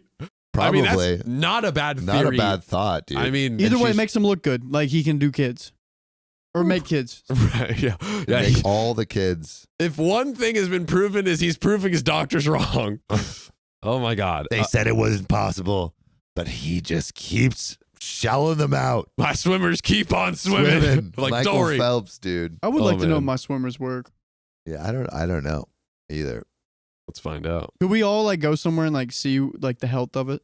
That actually, I that is something I've been worried about. We should do it. Yeah, me Because too. like I've never gotten anyone pregnant. And he does like the Run on some roofs without shoes on. without shoes on. Or is at true. bare minimum, it's the toe shoes. No, which I is- usually wear shoes Yeah. with, Usually. but not with like if like I'm like Not if in a- they have shoes on. like well Once he says I love you, he wears no more shoes. yeah. Do you back on the getting tested for our little guys? Do you think we can like AI it so we can once we do it we can see what they look like? There is this AI generated. thing that you can like look. Actually, it's actually not that. So there's this thing Mm-hmm. where you can get a kit and you can like literally put it on your, like you could put it under a microscope and it will show video of them actually swimming. So it's like you put a little bit, all right, like you put a little bit on like a plate, Right. and then they give you a microscope to like look at it, the micro, and you can literally see how much they're swimming. Dude, that's crazy. I also remembered my question that I was going to ask you guys. It was the gallon. It was what? The gallon question. You asked me that question, dude. I know. Oh, But that is crazy. How much is a kit? I don't think that. Here, go on Amazon really quick. Look up sperm microscope. I mean, in theory, could one just... Shopping. Is it really a special microscope? $80. I mean, that 30... Emu. 30. Let's get the Temu. Look at the Temu. Dude. Not less than $30, bro. But it's Got a just a touch regular. It's just a regular one. Well, But yeah. wouldn't that in theory do it? All you gotta do is just put a little, like a Little fresh, sample. a fresh load. Then he got it. Yeah. What? I don't know if I'm trying to look at your loads with that intensity. Well, don't you Frog want to sperm. make We sure? need one with a camera. Oh, dude, that's frog All sperm. right. Question, chat. What? Do you want to see the sperm stream? Oh my god. New membership tier. New membership. Golden Swimmers tier. Oh my god. All right, I'm taking control of this and we're going to read these relevant comments, guys. And then I have a question for everyone. Oh after. boy. Let's do it. Island Lord 830 says, I mean, they're both crappy people. The only sad part is now they will divorce and take the crappiness and inflict it on someone else instead of on each other. Spinner of Yarn says, wow, they both suck. I still think it's awful that he's punishing his daughter by cutting her off because he's mad at his wife. The affair is, wow, what horrible things for everyone to do to each other. It's genuinely possible that he got his affair partner pregnant. What do we got? Oh, Jellybus says, why does he have a tab that says Vlad Putin shirtless? Guys, can we do an exposed video? Okay, Storytime producer, exposed. Oh my God, gotta love it. There's a perfectly reasonable explanation that I'm not going to give you, Jellybus. So, it's genuinely possible that he got his affair partner pregnant. Many doctors will tell you that infertile doesn't mean sterile. So while the pregnancy is unlikely, it's not impossible. Personally, I think anytime someone's affair partner becomes pregnant, checking paternity should be automatic, because if she's cheating with you, you'd be foolish to believe She's not cheating. Oh, if she's elsewhere. Rubbing his affair in his wife's face is disgusting. If it weren't for your niece, I might wash your hands of the whole situation. Quick edit, the affair partner can already see what an awful father she is. She's a fool if she has a kid with him, assuming it's his. Here's how I see things panning out. He divorces his wife and marries his mistress, assuming she is actually pregnant with his child. He's going to fight for equal custody of his daughter, I'm assuming the original birth daughter, and will get at least 40% in my state if he takes it to court, which he's planning to do. His parents won't give up on a grandchild just because of an affair. Not sure if they will accept his mistress, but I don't think they have a choice but to tolerate her if they want a grandchild. He is their only child, so they don't have any other avenues for a grandchild. I like his parents, and I do want to have a good relationship with them, so he is going to be part of my life, and so will his ex-wife. So yeah, I am in the midst of this drama, and there is no way to completely wash my hands of it. Messy. Very messy. Ooh. I don't know. I mean, as far as OP is concerned, OP is the cousin. I think you can pretty much be almost completely uninvolved. Yeah, OP, do not get involved in this mess. Just thanks stay away. you for reporting on it. Yeah, thanks for letting us know. Yeah, jeez. And giving us the story. Man. Oh my goodness. All right, here's my question, John. All right. Get ready for this one. I need a gallon of some John juice. How much would you want for it? I mean, not giving it to you. But how much you have to give it to me? How much would you want for it? I have to give it to you? You have to. $1 trillion. $1 trillion? Yeah. Wait, reasonably. Wait. John, reasonably. you're telling me you wouldn't give Riley a gallon of John juice for $1 billion? A solid $1 million. What's he going to do with it? Wait. Don't worry about that. Don't worry about that. You're $1 billion. John, $1 billion. John juice. John. That'll take probably 2.5 years to make. John. $1 billion. $1 billion. $1 billion? $1 billion, and I get control of what he. No, you don't. No. You don't get to worry about that. You don't get control. You can do whatever he wants with it. But you get $1 billion. See, I could pay to take care of the kids. The money's not an issue, right? Yeah, $1 billion.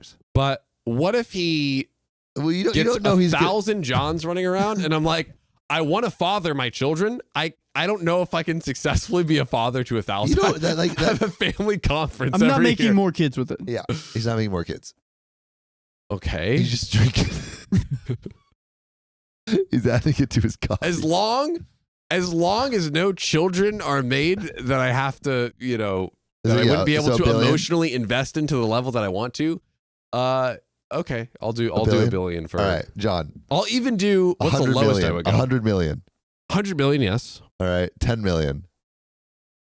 It's 1,262 now we're getting nuts. It's not. It's 916. 916 nuts.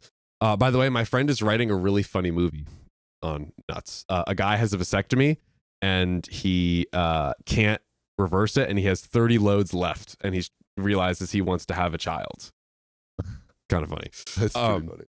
So 10 million, maybe 10 million. Not one. One is too low. 10 million. But you're not making kids with it. Nope. I know you're not making kids with it. Okay. Ease your mind. You just have to do a load into a gallon for 1,262 days or 900 days. Okay. The price is lowering. I could do $1 million. I think I could do 500,000. Could I do 100,000? Could I do that? Yeah. Would you do 100,000? Probably deal around there. Deal. I will deal. 100,000 deal. What deal? Because let's do the math here, everyone. Hello. Okay. Hi. It takes about approximately 916 buckaroonies once a day to make it happen. And if your load is approximately 4 milliliters, then to get to a gallon, it'll take 916. But if you're a healthy male and it takes 5 milliliters, then you could probably get it down to like 700. Okay. And it would take you a year and a half, like around 2.5 years. If you do it twice a day, you can do it in like a year and some change. But every time you go to the sperm donor, guess how much money you get from it? $150. But then they're $150. So let's say it takes 1,000, and then 150 times 1,000. That's 150 grand. So I just got 50 grand off you, But dude. John said he can't be used for kids. Can't be used for kids. I just put that in there, and then the next line said, I can also use this for sperm donating. He snake contracted me. He won't personally use it for kids. Yeah. I won't use it for Yeah, kids. yeah. Whatever the sperm banks that make children do Yeah, with yeah. it is up to them. Yes. Dude. So I just made 50K off that. Oh Yeah. man. If $110 per wink. Yep. So if anyone ever asks you that, say 200 or more. And it's like where is it going right now? It's being wasted. it's being wasted. It's being Or wasted. what? A good time? Yeah, come on. My girlfriend kissed someone right before we started dating. I want to end our 3-year relationship. Now, call me crazy, but if you do something before you're dating, it doesn't matter. No. Well, we'll see. Am I wrong about my girlfriend of 3 years lying to me about who kissed her at a party prior to us locking down our monogamy? Lock that down. Well, this lockdown came from Ambitious Walrus 4247 from the r/OK Storytime subreddit. So my girlfriend and I, late 30s, early 40s, met almost 4 years ago. We were both long since divorced from our respective school-age child's other parent. What? So they're divorced and they both have like school-age kids. Okay. Yeah, both divorced and both have school-age. Okay. When we first met, I was nearing the end of a 3-year relationship, and in part due to traumatic past relationships, I was not looking for anything serious initially, and made it clear at the beginning that I preferred something casual and preferred a non-monogamous relationship. Question: what does nearing the end of a relationship mean? There's There's a little bit of overlap. Yeah. A little bit. I mean, that's what it seems like. That's what It's it sounds sometimes. like. I don't know. She was very clear, too, that she was uncomfortable with non-monogamy and was worried about the consequences, but ultimately, she agreed in order to be with me. Coercion for the win! She's like, I don't know. And he's like, Do it. okay. As we got to know each other better, we began spending more and more time together, both just the two of us and all together with our children as well. And after 15 to 16 months, during which time I was occasionally fooling around with other women, including my ex. Messy. My feelings grew for her to the point that I became more interested in creating a future together and blending our families. And to be completely honest here, during the initial period, I wasn't honest with her about sleeping with my ex. Oh my God. This man is so hypocritical.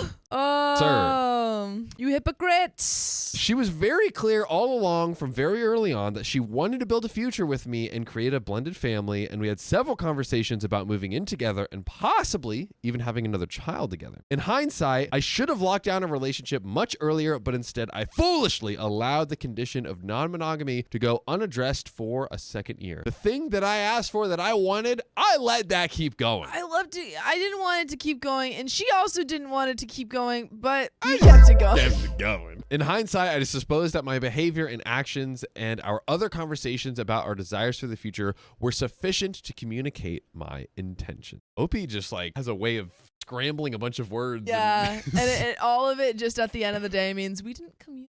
We didn't talk. We didn't talk. We didn't talk about our problems. Ever since we met, she has worked 2 jobs in sales/marketing, one for an international company, meaning she constantly receives phone calls and texts at all hours, frequently has to entertain clients, happy hours, dinners, organizing work events/parties, and lots of travel. She frequently invites me to travel with her and invites me to attend the larger events where my presence wouldn't be inappropriate. At approximately 2 years in, I declined to go with her to a non-work party that she invited me to join, and she went ahead with some girlfriends without me. Shortly afterwards, she admitted that while she was dancing at the party, quote unquote, some rando kissed her, and she pushed him away and immediately left the party and proceeded to text me on her way home, but I was asleep. I like the part where she updated him about it. Yeah. That was awesome. Immediately. The part where she told him everything that happened about how she got non-consensually kissed. Yeah. Okay. Are we leading up to a problem, OP? OP, are you about to get the worst double strike in OK Storytime history? We're about to see. Now, keep in mind at this point, I still had not yet addressed locking down our relationship. The thing that you began! So, again, you aren't in a monogamous relationship. So I had no grounds to be upset with her at the time for someone non-consensually kissing her. Shortly after telling You me, wouldn't even have grounds to be upset with her if you were in a monogamous relationship. literally, there are so many layers to where you cannot be upset. Like so many. What? So many strong layers. Shortly after telling me about this, I agreed to shift to a committed monogamous relationship. She didn't even intentionally like kiss someone of her own volition. The jealousy, crazy. Dude. Crazy. It's Insane. shocking that this is what kind of pushed him to monogamy and not like, oh, you know what? I actually really care for my partner and I think that I want to just focus on this one person now. No, it was like, oh, she kissed someone else. She's mine. Dude. Wow. I have honored that commitment ever since and never had any cause to doubt her either. Fast forward another 1.5 years, a few months ago, she received a rather innocuous Happy Mother's Day text from a guy that I once met at one of her girlfriend's parties towards the beginning of our relationship. At the time I met him, she told me they had a completely platonic friendship, which I accepted at face value. However, looking back on it, I do remember getting bad vibes meeting him. In the nearly 4 years together, I've never felt inclined to pick up her phone and snoop, but I got an awful feeling in my gut when I saw that text and I scrolled through her messages and found that he had texted her the eggplant emoji in the past, shortly before our relationship began. Once again, everyone. Before.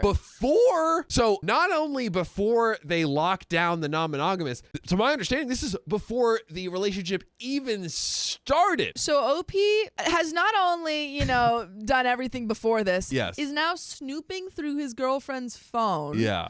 And calling her out or like getting mad about things that happened before the relationship began.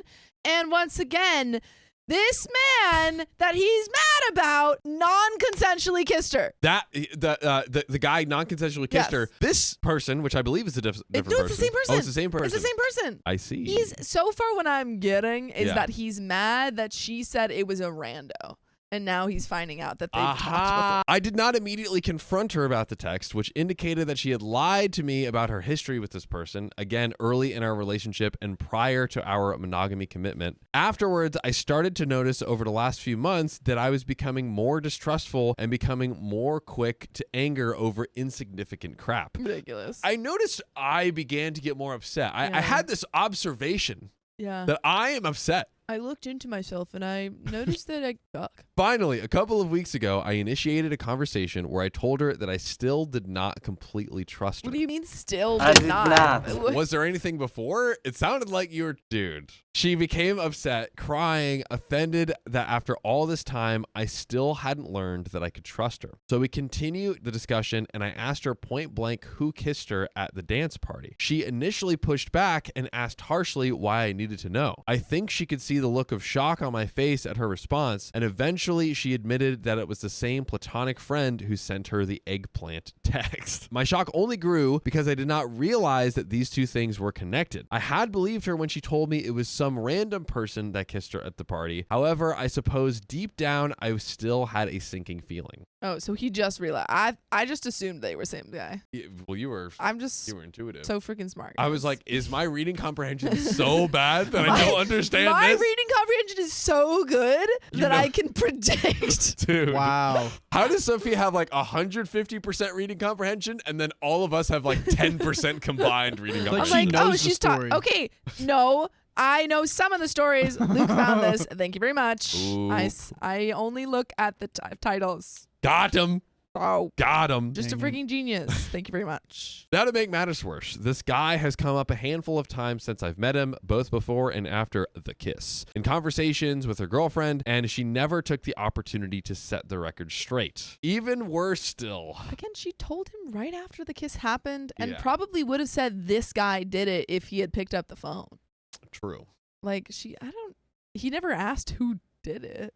He didn't. Yeah. I mean, maybe I guess he's coming. I was going to say maybe she Could have been like, oh, didn't think he would remember who it was. yeah. But I guess he's saying that he has come up in conversation, so I guess he would know. Yeah. I don't know. I mean, worst case scenario, even if it is him, it doesn't matter. Like She didn't once want to again, kiss yeah, him. exactly. Yeah, and she If- told him immediately. honestly, if she had told, I don't know, like even if she hasn't told him and he finds out this, like OP finds this out, I feel like my feelings in this moment would not be, oh my God, why didn't you tell me? I'm so jealous. It'd be like, wow, I want to keep this guy away. Like, are you okay? 100%. Yeah. It wouldn't be jealousy. An insane reaction. Also, do we know if this, not that it even matters, but do we know if the kiss was during the non-monogamous or the monogamous? Non-monogamous.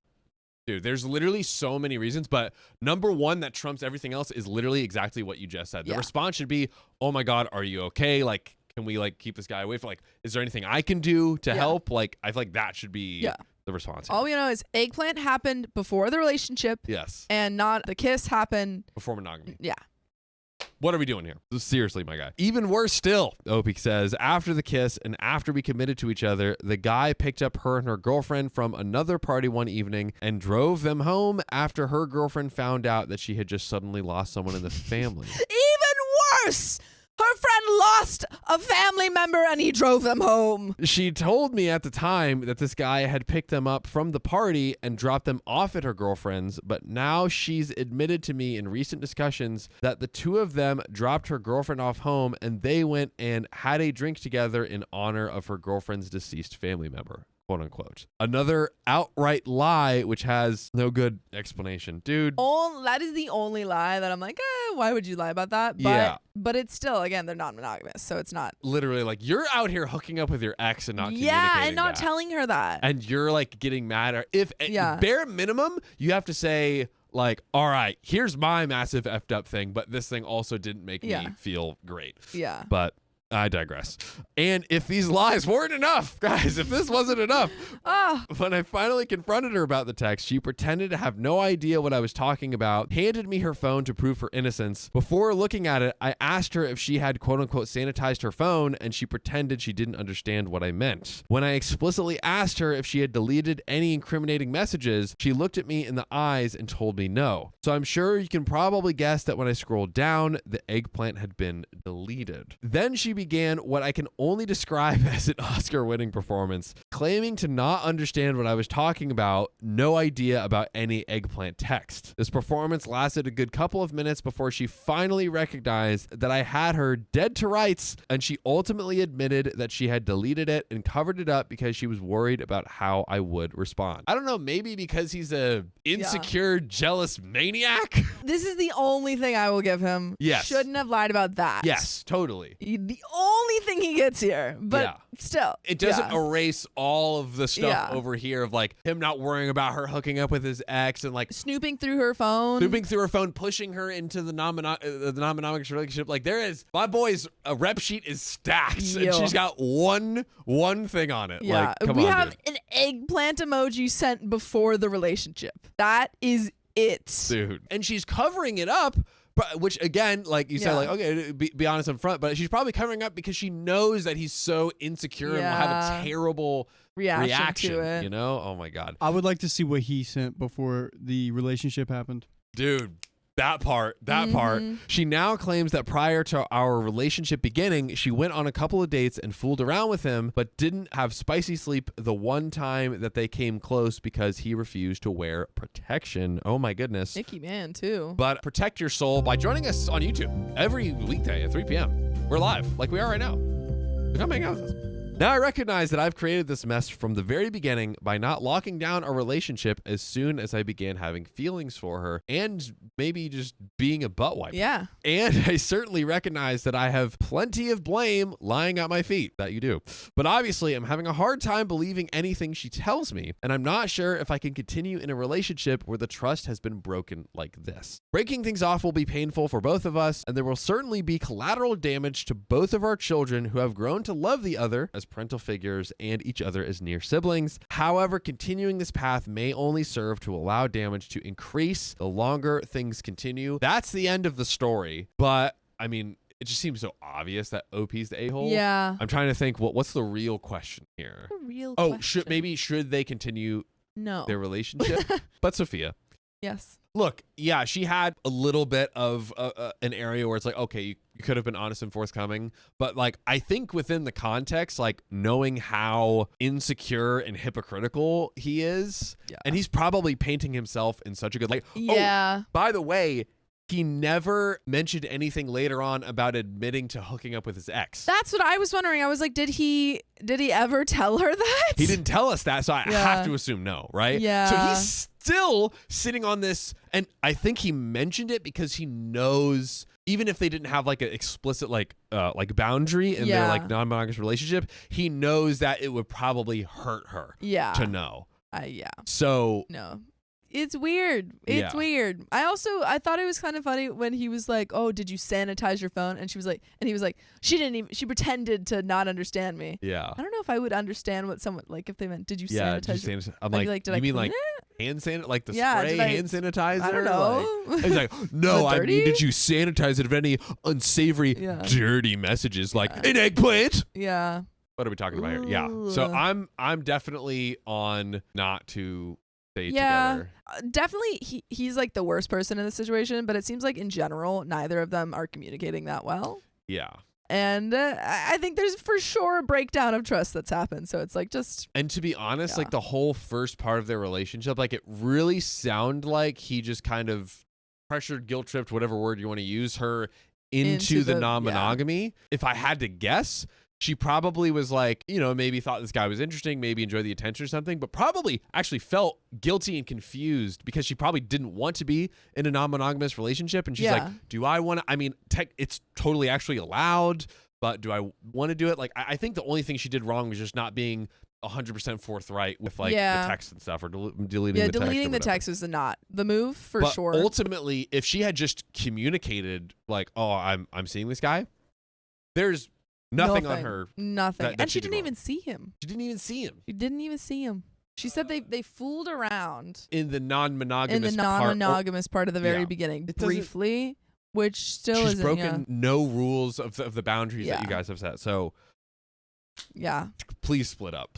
Yeah, super immature. I think this is a bad relationship. I'm not surprised his first relationship didn't work out. Not surprised. To be honest. You know what else I'm not surprised about? What? We have more stories. Let me read them. My husband's been getting close with his ex-wife again. I think he's cheating. I, 27 male, and my husband, 37 male, have been married for 3 years, dating for 6. He has an ex-wife, 37 female, which he divorced a year before we met. We have a son, 7 male, who was adopted after we got married and who I love as my own child because he is. Yeah. Lovely. By the way, this comes from Majestic Designer on the r/OK Storytime subreddit. I know my husband, Peter, is bisexual. I have no problem with it, and I had no problem with his ex-wife, Allison. I did have a problem with his family, as they're a bit homophobic and are always telling Peter he should get back together with Allison. Yuck. Well, 2 weeks ago, we were at his family's town because it was my son, Jack's, big name, birthday, and we wanted to spend it as a family. My mother-in-law decided it would be a good idea to invite Allison. So she arrived in the middle of the party. I didn't want to ruin Jack's birthday, so I stayed quiet. I spent all my time with Jack, playing with him and his cousins at his request. When it was time to cut the cake, I noticed Allison and Peter weren't there. Oh no. So I went inside and looked for them around the house. I found them in Peter's old bedroom, taking their clothes off. Peter! Very, very short list of acceptable things that could be going on there. Yeah, at a child's birthday party. Can you take a look at this mole I have? I don't know. I've got kind of a rash that I can't reach, and you, in this version, happen to be a doctor. A highly acclaimed doctor. Tell me if I need to take this seriously. Yeah. Thank you very much. Okay, and that's it. That's the only scenario. I stood there in shock for a moment, but then I left and went back to celebrating Jack's birthday. Part of me wanted to scream and cry, but I also was in shock, and I refused to make Jack's birthday about me. We cut the cake and opened the presents. People were already leaving when Allison and Peter came back. Oh my God, wait. He was gone for like his entire son's birthday? With his ex-wife. That's so messed up. Yeah, that's so messed up. That's like That's like something that kid's gonna talk about when it comes out, because it will, he's going to talk about that in therapy. He's like, my dad and my mom weren't there for my That's a thing that you keep 7th like birthday? under wraps for the kid for forever, because it's like, yeah, you can't make the 7th birthday about how your parents cheating. who adopted you like actually. Well, that's just, come on, man, have some class. Come on, Have please. a little bit of class. Ay. Peter took me aside and started saying that I shouldn't have cut the cake without him present, and it was disrespectful. The audacity. I stared at him and just said, I'm sorry. I just thought you'd be too busy getting into your ex-wife's pants.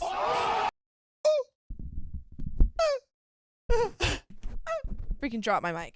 Oh my god. Oh my god. Oh my god. No, but OP had to say that. Oh, dude, had to say that. That had to felt so good. Oh my god. Oh my god. You're like, how do I bring this up? And then your husband goes off on you and you're like, It felt like 100 little baby angels singing a chorus. Perfect timing. Boy, oh boy. Oh my god. The audacity of this guy. He got quiet, so I took Jack and left the house to go back to the hotel. Once I put Jack in bed and made sure he was asleep, I locked myself in the bathroom and broke down. I only calmed down in the morning when I took Jack for breakfast because I didn't want him to see me like that. I'm now watching him play in the park and I don't want him to suffer. I don't want him to have a broken family. I don't want him to know that relationships aren't happily ever after. Peter has been calling and texting, apologizing for everything, and I'm tempted to forgive him. I'm tempted to just have my family back. And all my friends are saying that it was just a mistake, that he was vulnerable, and Allison is his ex-wife. So what am I supposed to do now? I need the advice from people who don't know my husband or me personally. I disagree with your friends. I think that, one, I don't think that you should ever have to stay with each other for a kid. I think that you can try and maybe go to therapy and see if you can work it out. But I don't think that you ever have to work through cheating. I think there are certain, I think it's possible. But I think that there are certain things in a relationship, like, you're having arguments or something, or there's miscommunication that you can work through with therapy. But with cheating, I think it's like, you have to be so certain that you want to push past this and like, certain that you can push past it for it to work, because if you're gonna not trust them going forward, which you have every right to do so, then the relationship is not gonna work. Have you seen Parks and Rec? Yes. Do you know Ron Swanson's ex-wife character that he just is like, it's like his poison? Yeah. I feel like that might be a little bit what this situation is, and I think I agree with you, of course. Like, you should never be forced to go, and it's like, is it confirmed like for a fact like they were okay? This just in. It's so hard because of the kid. Like, yes, I think, and if you adopted the kid, you want more than anything for him to have a stable life and a stable environment to grow up in. But I guess it's just asking yourself, is it more stable to stay together in a relationship where there is a lack of trust? And you might grow, resentful of your partner, or is it more stable to be in a place where you are healthy and feel supported with a partner who loves you and is not going to cheat on you? I think maybe in my head, and I'm not saying this is right or wrong, it's just for the kid in my head, it's like, I think you got to try to go to therapy, figure out why did he do that? And it's, of course, like, and it's only for the kid. If the kid wasn't involved, I'd be like, you're gone. You're gone. Get out of there. Yeah. No way. I think I'm it's the other it's mind literally of, for the sake of the kid. Yeah. In my head. I think therapy is always good in general, but I do think that it's really up to OP. I don't think that he has to take his husband back at all. Like, I think if he does, he just has to. They're both gonna have to put a lot of work in if they want to try and move past this. But can we do a poll? Yes. Divorce or therapy? What do we say? Therapy or divorce? Yes. The classic situation. Ultimatum. This is It's what you just- get when you have that two-headed what? Divorce or therapy? Divorce or therapy? I think I'm of divorce. Dakota is of therapy. I think you got to at least try to do a little therapy. Sure. Because just the kids, a nice little sprinkle. Just to try to work just through a it, sprinkle of know. therapy. And maybe later you can not leave him because it's just 7. That age is a really and there is it's an a update, tender guys. age. Yeah. Oh, there's an update. There is an All right. update, Okay, so well, let's sorry. get into that. The last thing I was going to say is I think that therapy, even if they are on the road to divorce, when you have a child, I think couples counseling is good because it allows you to work on being co-parents. Even if it's not we're staying together, It's like, we're divorcing, but we're going to figure out how to effectively be co-parents to this child that we've adopted. That is also true and fair. But there's an update. So let's get into it. Well, first of all, I want to thank you all for your advice, and I want to explain some things before the actual update. But thank you for opening my eyes about my situation. Peter and Allison did notice me when I saw them. There was music very loud downstairs, and they weren't facing the door. I didn't stop them because I was in shock. They didn't. Oh, okay. So they didn't. Yeah, I didn't think they saw him. I stood there for a moment, and I heard my son. So I unconsciously focused on him. I was pretty much in autopilot. Peter didn't come to the hotel with me because I changed to a different one. He did try to follow me, but I took a taxi and left. As far as I know, he's staying with his parents, and Allison left. When we met, I was 20 and he was 30. We started as friends, and we ended up dating. Yes, we're both men, and no, I didn't feel manipulated or groomed by him. Those were the most asked questions, and I did answer some comments, not all. Now on to the update. I did, as some of you said, and took some tests to discard any STIs or STDs. The results are coming back in a few days, and I will take another one in 3 weeks to be sure. My son is having a sleepover with his friend, and I decided to speak with my husband. He came by our house after a few minutes. Oh, and Storm Kitten says they saw him and still did it before coming downstairs. OP is saying that they did not see him. Yeah, the back No turned, one- yeah, no one loud noticed him. noises. Mm-hmm. He came by our house after a few minutes after I texted him. He asked about Jack, and I told him where he was. Then we sat on the couch and started talking. I started crying after a few minutes, and he followed after. I asked some simple questions: when, why, how many times, among others. And this is what I could figure out by all the things he said. It happened for the first time when he visited his parents alone 2 years ago. Divorce. Yeah, this Divorce. isn't a one-time thing. Divorce. Oh, we've got Dakota, guys. Divorce. We've got Dakota. It's the poll. Yep. It's It's at 100%. 22 votes now. I'm Yeah, 22 divorce. votes. We've got Oh. everyone's on divorce. Peter, 2 come on, man. years. They invited her. They both got drunk. He was feeling lonely as I had been giving more attention to Jack since we adopted him. He's jealous of a child? Divorce. Can it nice and close? Divorce. Wait, there we go. Divorce. One more. Divorce. Nothing happened again until her son's birthday party. He said his mother pressured him a bit and he caved in. What's with all these moms? Your mom can't just be like, sleep with your ex-wife. Sleep with her. Oh, I forgot about that detail. The Yeah, family doesn't they like were that he's all- bisexual. Mhm. Oh no, but even still, divorce. Yeah, divorce. That's that's divorce. And that's a case of that's so sad for you, and I feel for you. Divorce. Exactly. It's like that. I understand your situation, but divorce. Yeah, you're gonna have to work on that. Divorce. I don't believe he did it for that reason, but I don't know. He said he doesn't love her, and I believe him, but it doesn't negate the fact of what he did. After talking for a while, I told him that I wanted a divorce. Listening to our advice. Oh, we do have one therapy vote, and it's not Dakota anymore. Oh, it's not me. It's not me. It's not me. He started sobbing and begging for another chance, but I told him that I can't give him another chance because I wouldn't be able to trust him again, and I don't want that in a relationship. He kept crying and begging for another 30 minutes until I told him that we have to think about Jack and his well-being, that we could stay friends and co-parent him, which is what I was saying. Exactly. Yes, Sophia, right on the money. He got mad, really mad. He started yelling that it was all Jack's fault, that we shouldn't have adopted him, that he's the one who's getting between us. Oh my God. Divorce and then thrown in the trash. Divorce and then Dumpster. ejected from the planet's atmosphere. He really is jealous of this child. Dude. And you know what? And it's the reason I switched immediately to divorce is because this happened 2 years ago. Like, it started 2 years ago, happened one time, didn't say anything. Didn't say anything. Didn't say a word. Never confessed. That's unacceptable. And how many times would it have happened if OP had not called him out? Mm-hmm. I was crying and really scared. I had never seen him this angry. He hit the table and stormed out of the house. By the way, you can join us live on YouTube every weekday at 3 p.m. PST. Just tap our profile. Bing. That's you tapping. I called the house where Jack is staying and told them if Peter shows up there, they can't open the door. After the little episode, I was scared that Peter would try to hurt Jack.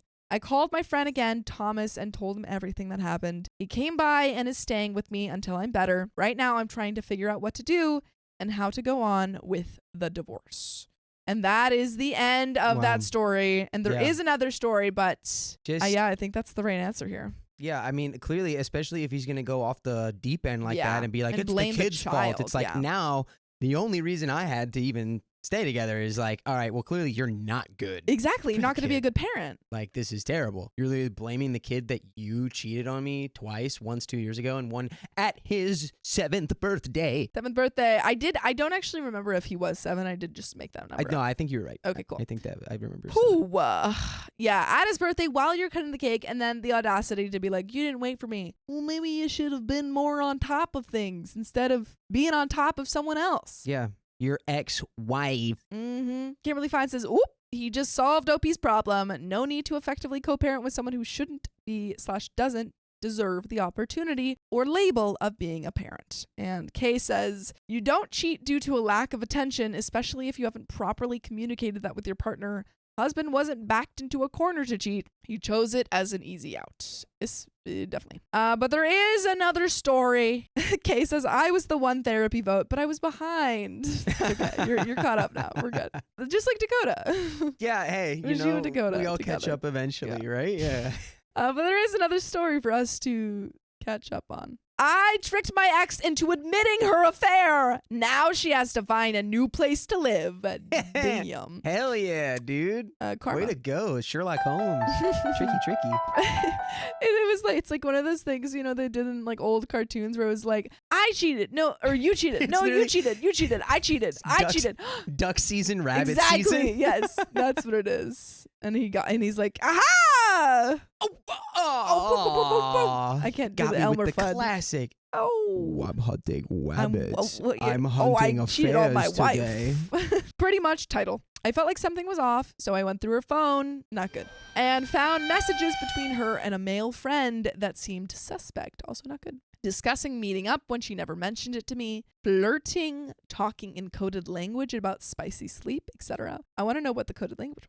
There was nothing overt, but still pretty sketchy. By the way, this comes from Old Links 4319 on the Best of Redditor Updates subreddit. So, I figured she'd just lie and bury things deeper if I confronted her and she was actually cheating. So I set up a fake Instagram account and sent her a message saying I knew she was effing her friend, had the receipts, and was going to contact her partner in 3 days, whether or not she confessed. Wow, that's a sharp move, buddy, with the Finsta. With the Finsta, and Yeah. she didn't.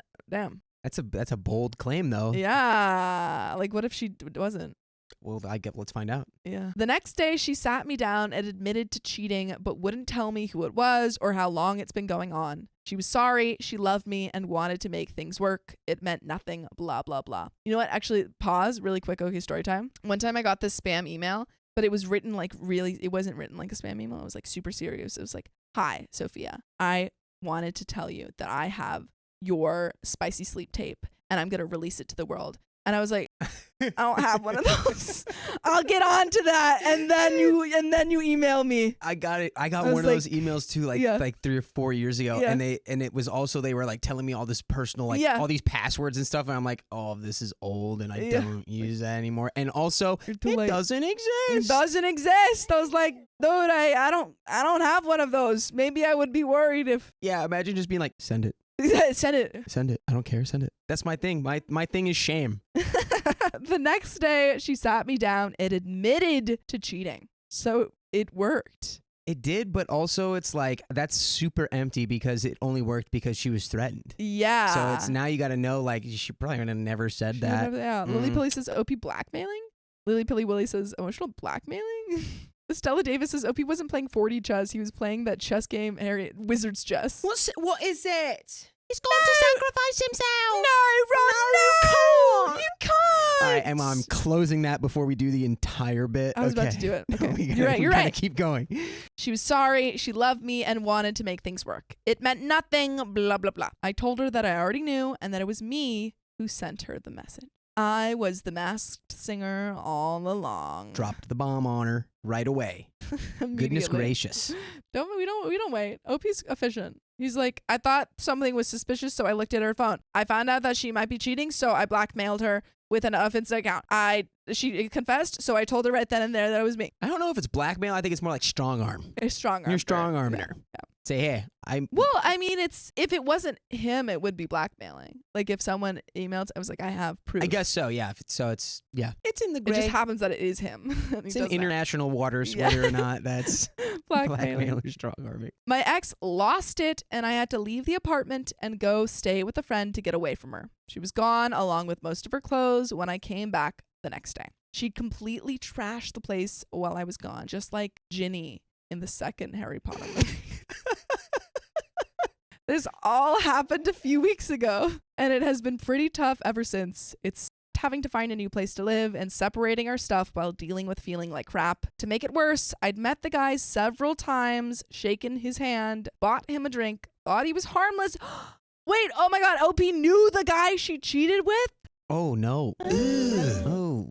Oh, I'm just sorry this happened, but Rough. clearly Sherlock Holmes was the right assumption here. This guy is Sherlock Holmes found his Moriarty, but And he dealt was with him dating really her. quickly. Yeah.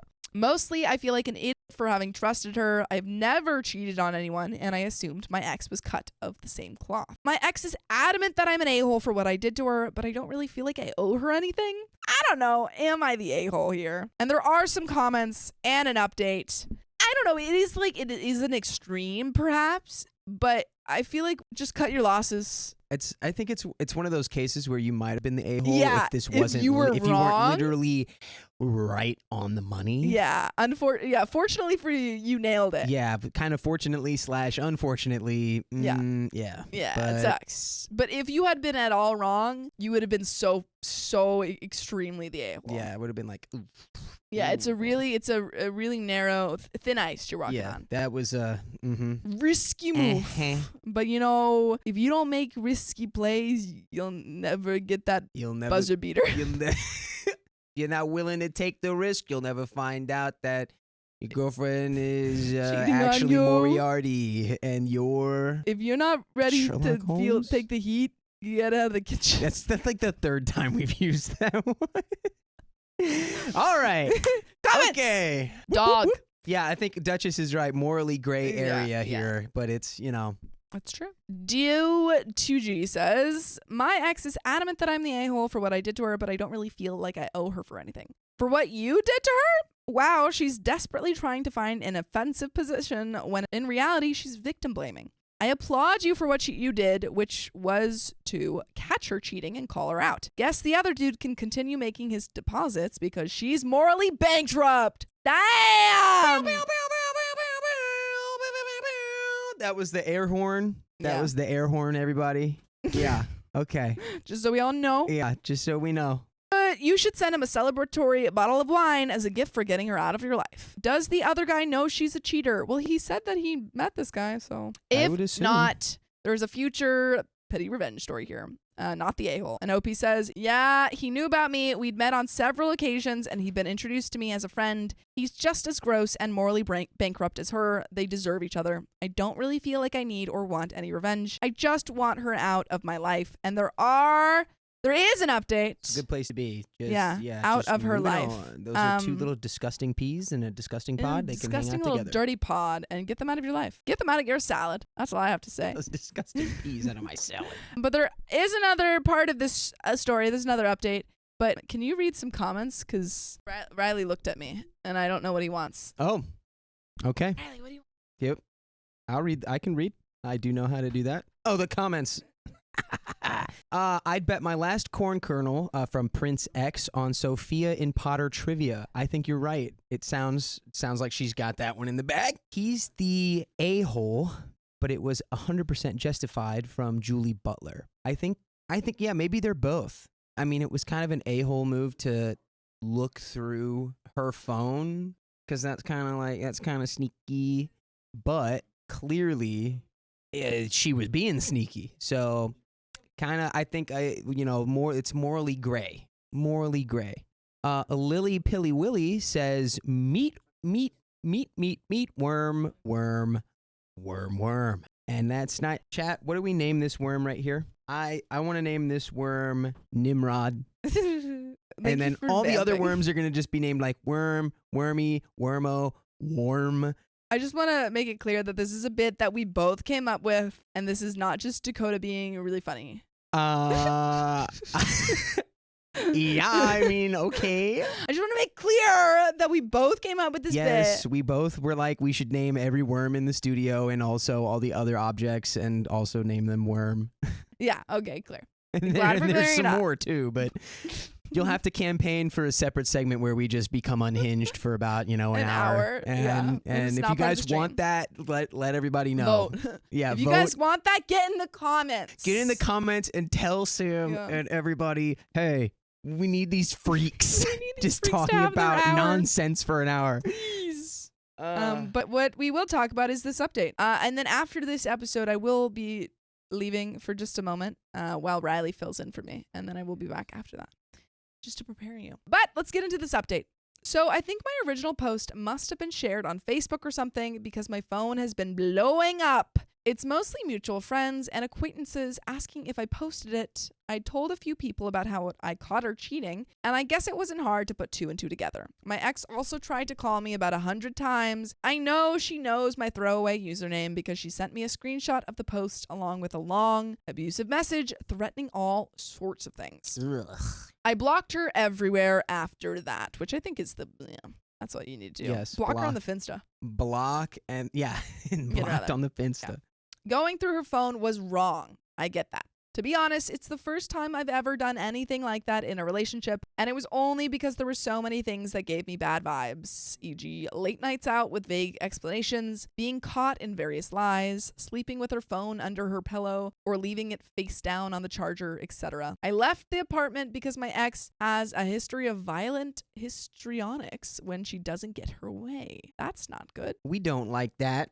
We don't like violent histrionics. I didn't want to put myself in a compromising situation where she could either hurt me or make up stories about me hurting her. I had a bug out bag packed and ready to go before I hit send on the message just in case. Definitely get out of that relationship. Yeah. Does not sound safe. Mm-hmm. She didn't do any real damage to the apartment, just threw my stuff around while having a tantrum. It took a few hours to clean up and nothing valuable was damaged, so I figured it was easier to just let it slide. I think if there's no real damage, it may be just easier to lock her everywhere. But I guess if you do feel unsafe, maybe you could think about filing a police report and getting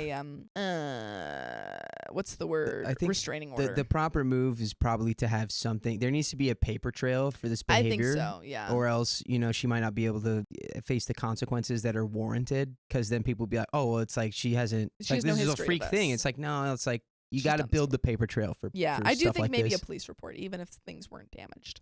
I had to stay in contact with her while we divided up our joint finances, furniture, and various other stuff accumulated over a 4-year relationship. Wow. As of yesterday, that's all done, which is why I waited several weeks to make the initial post. She's now blocked everywhere. Yes, I took the cat with me. Thank God. We've both been crashing at my friend's place while I look for a new apartment. He's doing great. He was always my pet anyways. My ex tolerated him at best. Oh, only tolerating the cat, huge red flag. Huge Gotta like red the red flag. I told my ex I was the one who sent the message because I wanted her to know. I suppose I could have played that hand differently, but I wanted the satisfaction of seeing the look on her face when she found out. I didn't feel that great doing it in hindsight. I'd probably go back and do that differently if I could. I wasn't planning on airing her dirty laundry on social media, does Reddit count? Because I wanted to be above the sort of juvenile BS, but it seems like the horse has bolted on that now. People know. I don't think there'll be much else to update on after this. I don't intend to ever speak to her again, and I doubt her ugly little man has the backbone to come after her. And Jay, I know you're reading this. I hope you also read all the comments in the first post. They were savage. You're disgusting, and I'm so glad I was able to see your true colors before I wasted any more of my life on you. Good luck with the pathetic goblin you chose over me. Damn. I don't know if I should feel more sorry for him or for you. In any case, people of your quality deserve to be together. Oh, and A, she's all yours now, buddy. Good luck with that. And there is one more update to this story. That's kind of disappointing. I feel like that was the perfect That way was to the perfect end way to that. end You were it. just like, yo, letter to my haters. Y'all suck. and You're have the fun. worst. Have fun in Yeah, hell with My each life's other. gonna be great without both of you losers. Bye. But there is one more update, so let's read it and then chat. Holy crap! Where to begin? Yesterday, while I was out, my ex-girlfriend Jay showed up at my buddy's place with a box of my stuff and asked to see me. He said she looked like crap. Ooh, he also said she had a fat lip. I have to admit that I almost caved and called her to see if she was okay. I'm glad I didn't. My ex's sister, H, texted and asked if we could talk. We always got along, and I have no issues with Jay's family, so I called her after I got home. We talked for about an hour. She wanted to apologize for her sister's behavior, but she also told me about some of the things that have been happening over the last few weeks. Jay has been staying with her sister since we split, and A, the guy she was effing, has been coming around regularly. They got into a huge fight yesterday, and Jay lost her crap at A. Her sister had to pull her off him, and A's elbow connected with my ex's face while he was trying to get away from her. Turns out he's not single, and his girlfriend found out about Jay. It also turns out that my ex wasn't his only side piece. Yoicks. After H, the sister, I believe, of, we'll call it Julie, Hannah, and Aaron. So after Hannah, Julie's sister, kicked him out, my ex-girlfriend spilled her guts. She'd been lying to her family about everything. She told them that I cheated, and she broke up with me.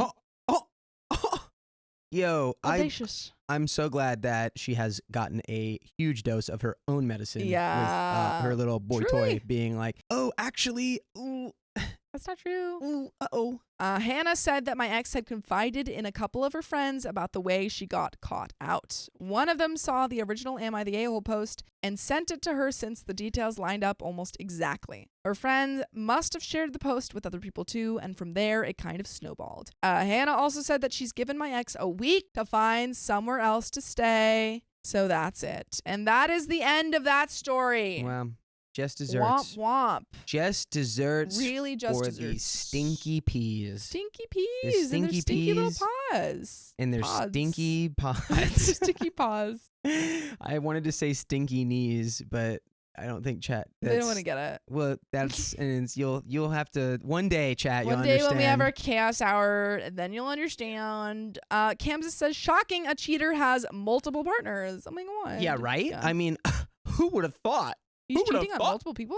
But we're not going to cheat on you if you come join us live every weekday at 3 p.m. PST. Just tap our profile. But that is the end of that story. So let's get into this next story. I had a baby as a result of an affair, and now his wife is reaching out to me. This comes from Free River 3388. And they say, I, female 26, had an affair with a married man, male 42, a few years ago. I had no clue he was married when we first met and hooked up. I obviously looked him up on social media, and while he did have photos of his kids on there was absolutely no mention or photos of his wife at all. I found out that he was married about a month after we first got together, but he told me it was just marriage on paper. And they basically lived separate lives and agreed to remain married for practical purposes until the kids were older. They owned a business, which she really ran, and he was just financially involved in. Okay. Great cover, bro.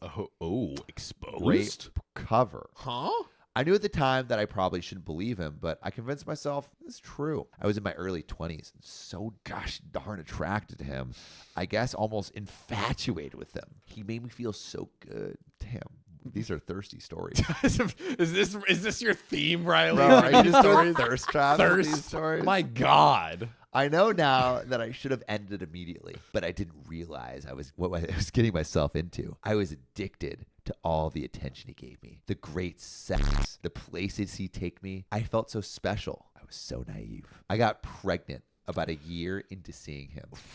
They were doing it raw. Oh. I had always been so careful with preventing pregnancy. Okay, maybe not. But during my relations with him, I took stupid risks. Okay, no, they were. Yep. I was so high in lust with this guy. It's embarrassing. The things he'd ask me to do, I'd say yes to almost anything. even when I knew it was a bad idea. I was in love with him, or so I thought. I hadn't intentionally wanted to get pregnant. I would, of course, dream about being his wife and having a family, but I knew that wouldn't be a possibility while he had this arrangement with his actual wife. I didn't get pregnant on purpose with any intention of him leaving her for me, even if I wished that we could be a real normal couple. I was surprised by how excited I was to be pregnant with his baby. Oh, man. To have his seed growing inside me. She didn't say that. I wanted that baby once I found out I was pregnant. The thought of carrying this baby of the man I loved was so special to me, but I knew he probably wouldn't feel the same. Love is a drug, and she is addicted to the dick. That's true. Right? She's addicted. She's addicted. Jesse says as long as he had an arrangement with his actual wife, lol, what the fuck? Called their Great marriage. No, never let them hit raw. I told him I was pregnant, and he told me I couldn't keep the baby. I expected his reaction, but I was devastated, and it hurt me to my core that he didn't feel the same way I did. He offered to pay to make a whole weekend of it, something exciting, what the F, and to buy me something special if I'd just please get rid of the baby. He explained that he didn't want any more kids and that he couldn't openly be a father to another kid when he and his wife were still pretending to be happily married to the outside world. I agreed to do what he wanted, and we made plans for him to pick me up and find somewhere out of town to get it done. I was all packed the night he was going to pick me up, but I started to feel really scared and really unsafe about the whole thing. I took my bag and checked myself into a hotel to hide because I couldn't go with him. I texted him to say I promised to never contact him again and to never name him as a father or go after child support if he'd promised to leave me alone. Whoa, what do we think? Wow. What do we think? Yikes. Is OP's lover the a-hole? Is OP's lover Yeah. the Oh, yeah, for sure. Yeah. Out a question of a doubt. Yeah. And it feels like there's something in her gut that's like, Luz, what does raw hands mean? I think like it means Christians can only do hand jobs. Fuck you. That's not a Riley thing, to be clear. That's just like keep going. God. that's like a Christian thing. God loves hand jobs. Oh, goodness. At first, he tried to sweet talk me into doing what he wanted. When I didn't cave, he said some very nasty things to me that I essentially better never contact him again or show up at his door. I have a 2-year-old now. At times, it's been difficult, but overall, we are thriving as best we can. So she's had the baby, is 2 years old. I have kept my word about naming him as the father or requesting child support. His wife, though, Oh, no. contacted me on social media. Well, she's his ex-wife now. She wants to talk to me. She found out about me and told me that she divorced him 6 months ago. She wants her children to know their siblings and for my child to know his siblings. That's weird to me. I haven't responded back to her yet. I am unsure of how to approach this. How do I respond to this? I wonder if I'm being selfish by not exploring an option for my child to know his siblings. If she's being genuine about that. If I was married and my husband fathered a child outside of our marriage, I don't think I'd feel the same as she does. There are some relevant comments and a juicy update, but what do we think? How should OP respond to her affair partner's wife? I mean, on one hand, you're kind of almost like, I left this all aside. You kind of, by telling her, you would kind of get mixed all into it. And OP,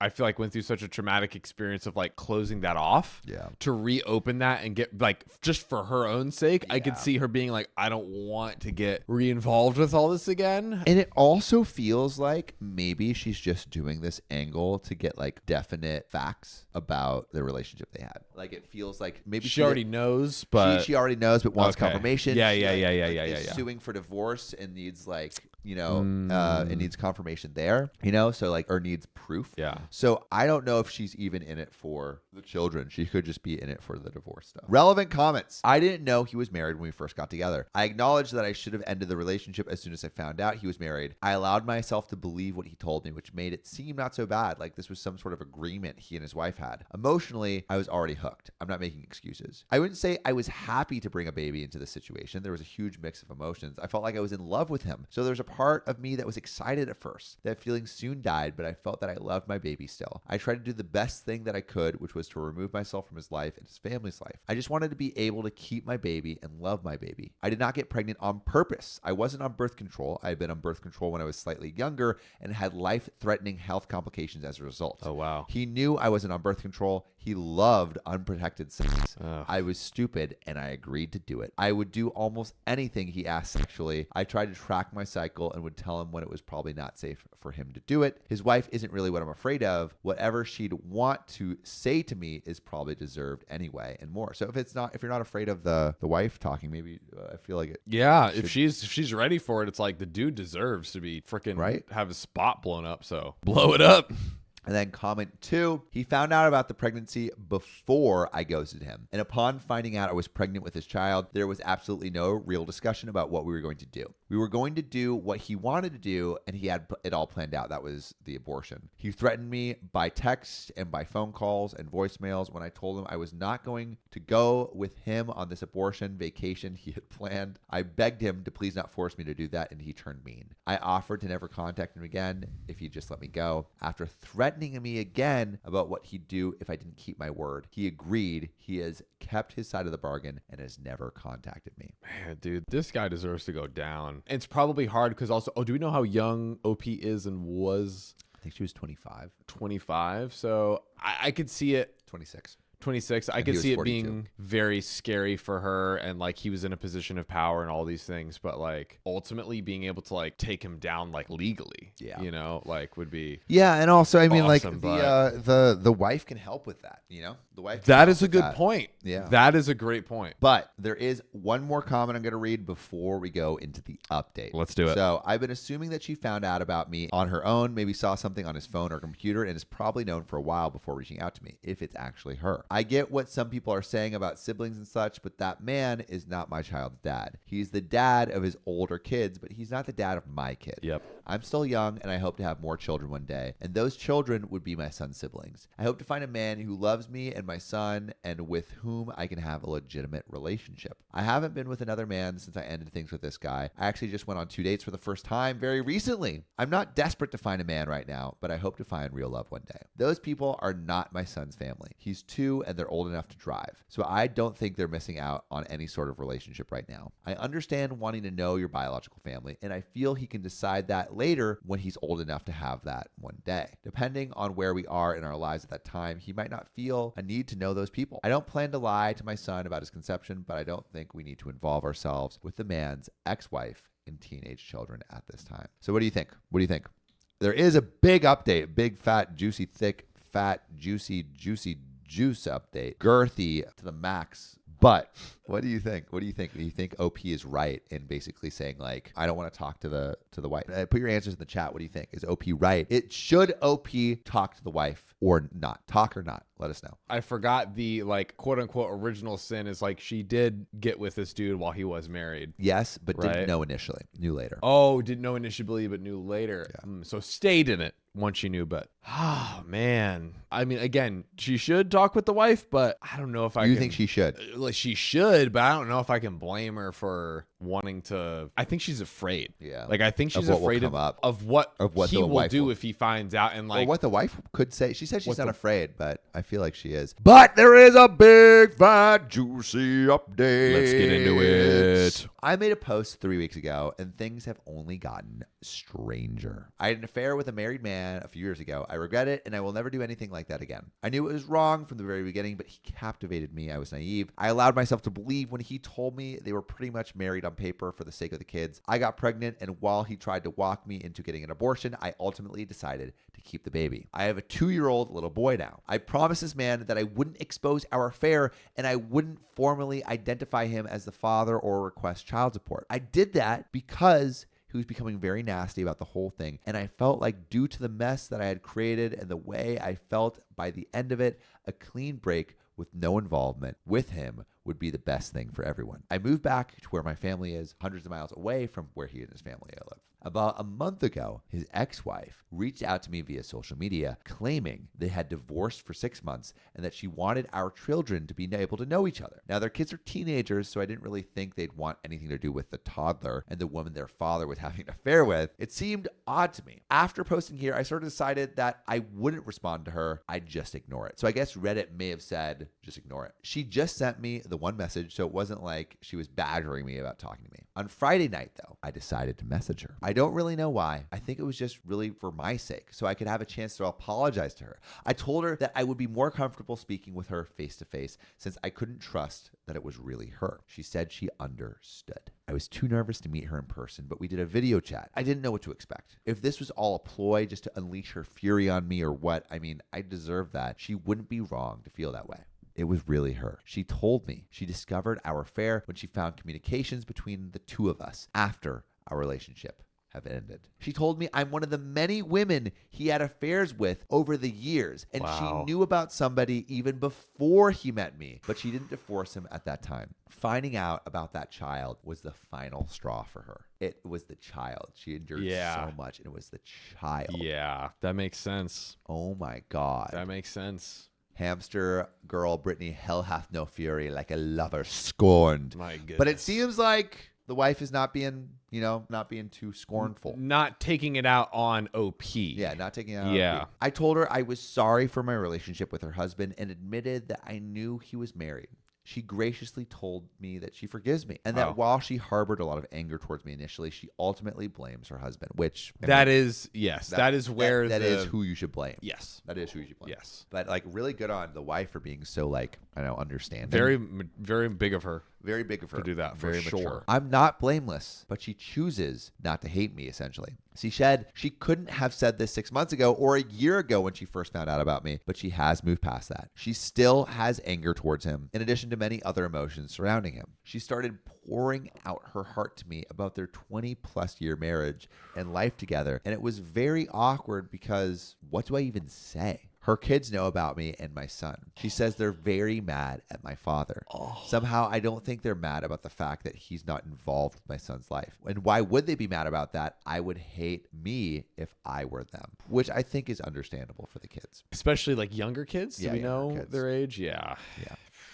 God. I told her, with my son being so little right now, I don't feel comfortable with him meeting her kids or being involved with their family. I feel unsure about it, and it's not something I feel needs to happen right now. I mean, he's only 2. Then she told me her ex was in a bad accident 2 months ago. He's fine now, still not allowed to return to all his normal activities yet, but will be fine. He's probably the most physically active person I've met, I'm sure. Damn. Barely ever seems to sit down, so he must be terribly annoying to be around if he's not allowed to go all the time. She told me he wants to meet my son. Apparently, she moved back in with him temporarily when he first came home from the hospital. Dang, that sucks. Man gets in an accident. Jesse says sounds like karma. Facts. She said the accident really shook him up, and he's been expressing a lot of regret about my son not being involved, not providing for him. So now it's like everything she said, just a lie, and somehow got her to reach out to me on his behalf, and she actually did it. It felt almost like a relief talking to her initially, but then it's like, was any of that true, or were you just trying to be his messenger? I don't even know if that part is true. Why wouldn't he just come contact me himself?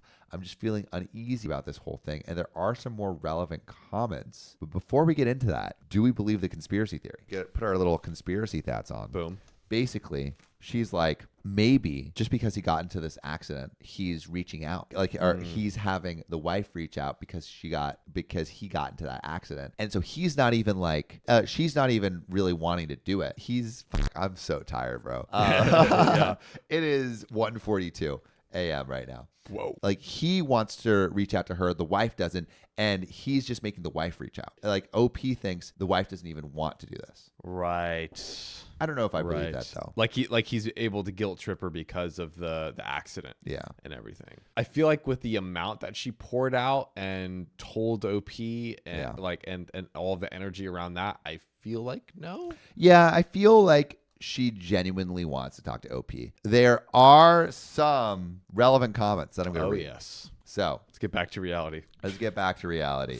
Relevant comments. I don't believe I have to involve his teenage children in my son's life. Maybe when my son is old enough to decide what he wants, He is not named on the birth certificate, and I do not receive child support from him. I have asked nothing of him except to let me move away and not try to force me to have an abortion. I basically had a promise to not contact him, not make him a father, not request child support. If he truly wants involvement with my son, he can reach out to me directly, and he can take the legal route to establish himself as our son's father. So he's like, if you want to establish a relationship with me, do it directly. Don't do it through your wife. Yeah. Comment 2. He did not legally serve his rights. He never established rights in the first place. He has no rights until he goes to court and establishes himself as the father. He is welcome to do that. Honestly, I wish my son did have a father who was involved in his life and loved him. Yes, this guy has faults, but he has plenty of positive qualities. He is really involved with his older children. I met him many times because they'd be at work with him, or he'd have to drop by the office in his way to take them somewhere. He was always doing things with them. They seem like good kids who really love their dad. I wish my son could have had that experience too. I didn't think it was an option based on how he behaved. When I was pregnant, he wasn't interested and wanted my baby to go away. That's what I did, and I accepted it. So she's like, initially I just accepted he didn't want to be there. Now she's like, oh, maybe he does. I'll let him in if he actually goes through it. Sakura Kuda says, Sam sounds dead now.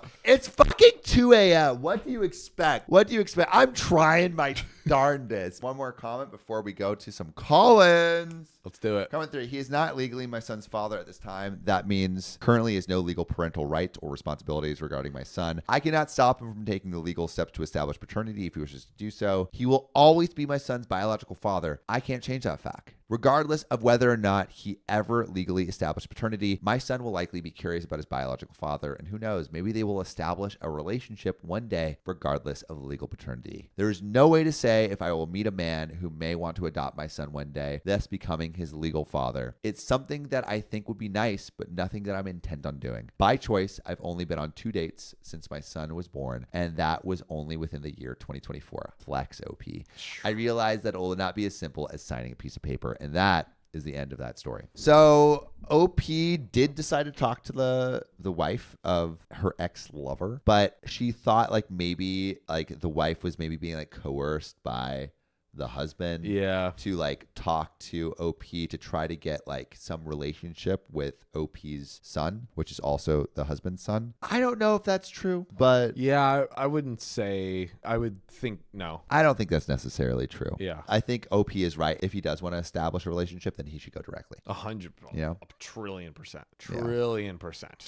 I told my friend that she should have predicted that her husband would cheat on her. Am I the a-hole? I think that's a little a-holy.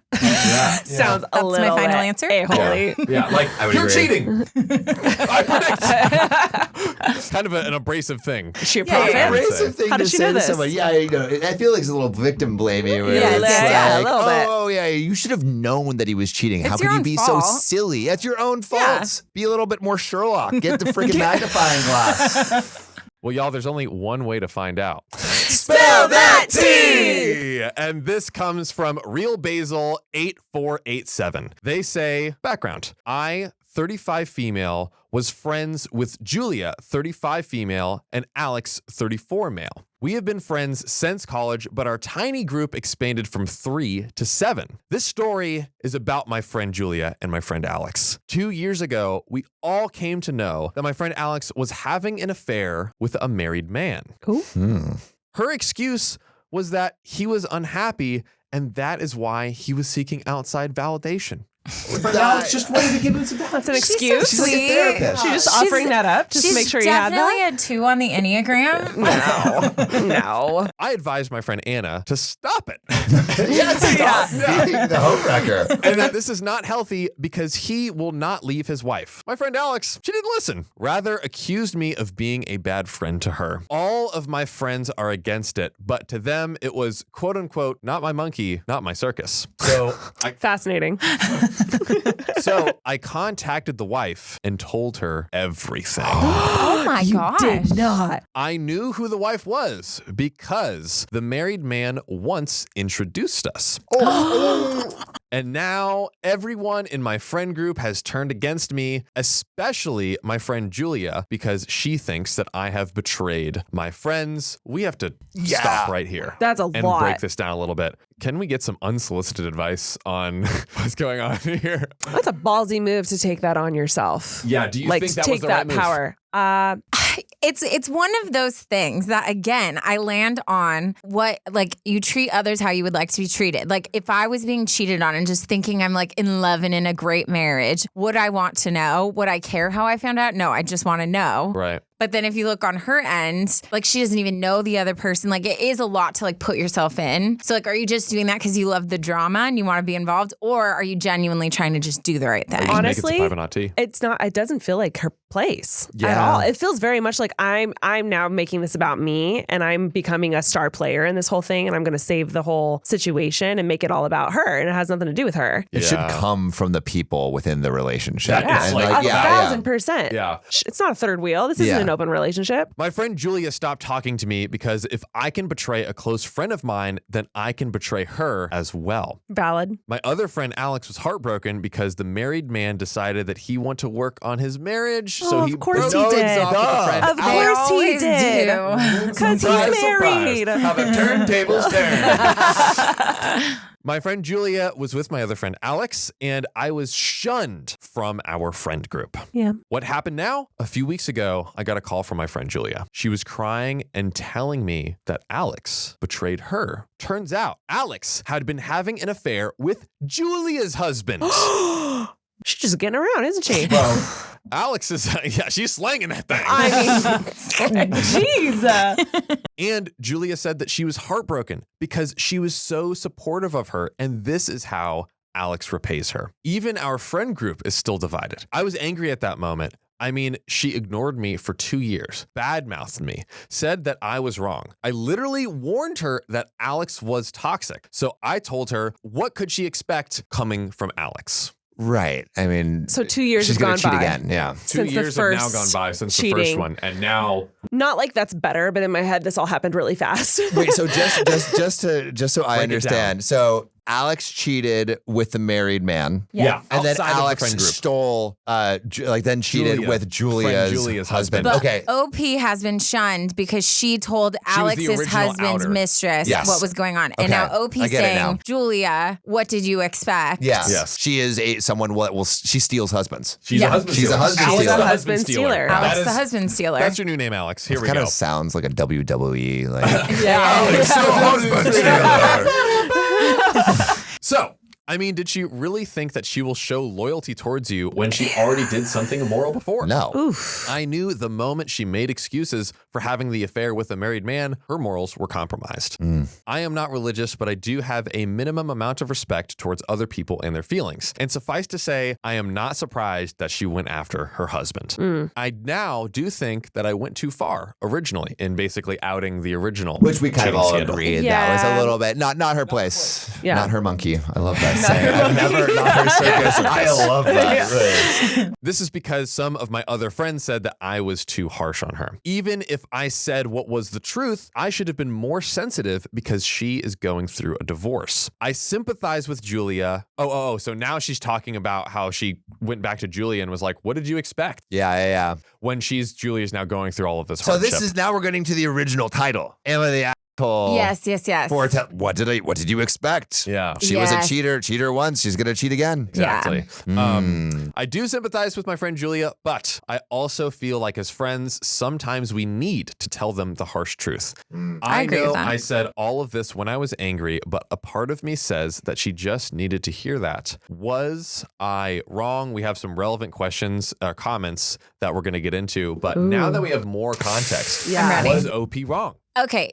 I will say, yes, I do think so. Just because, like, if Ash does something stupid after I told her not to do it and she's like brokenhearted about it, like, that's validating me to go in and be like, well, I told you. Like, you shouldn't have done that. Great Whereas if point. I'm looking at her as a friend, I'm going to sympathize with her. And then if we want to then talk about it, I could be like, well, like, you kind of had like some signs in there. But that doesn't need to be the first thing that comes out of your mouth. You can just like support your friend. Totally. I feel like, That's a great point. It's kind of self-serving. even though it's valid, what she said Even though is it's true, true. but you don't always have to say what's true or else you will have no friends. Yeah. I think that kind of like coincides with how she overreacted the first time and going and telling the mistress. I feel like she's a truth teller. She really loves justice and she really loves proving. She loves evidence. She loves like proving herself She's a right. one on the Enneagram. I think she's very right and wrong. And I think I understand the desire to say, I told you so, especially after being shunned for that long. But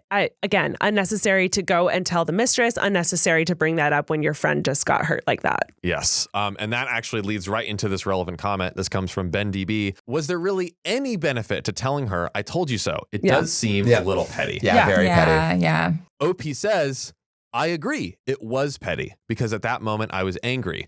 She ostracized me for telling the wife the truth and breaking Alex's relationship because friends should stick together. And she took part in justifying the affair. I was just enraged by her hypocrisy.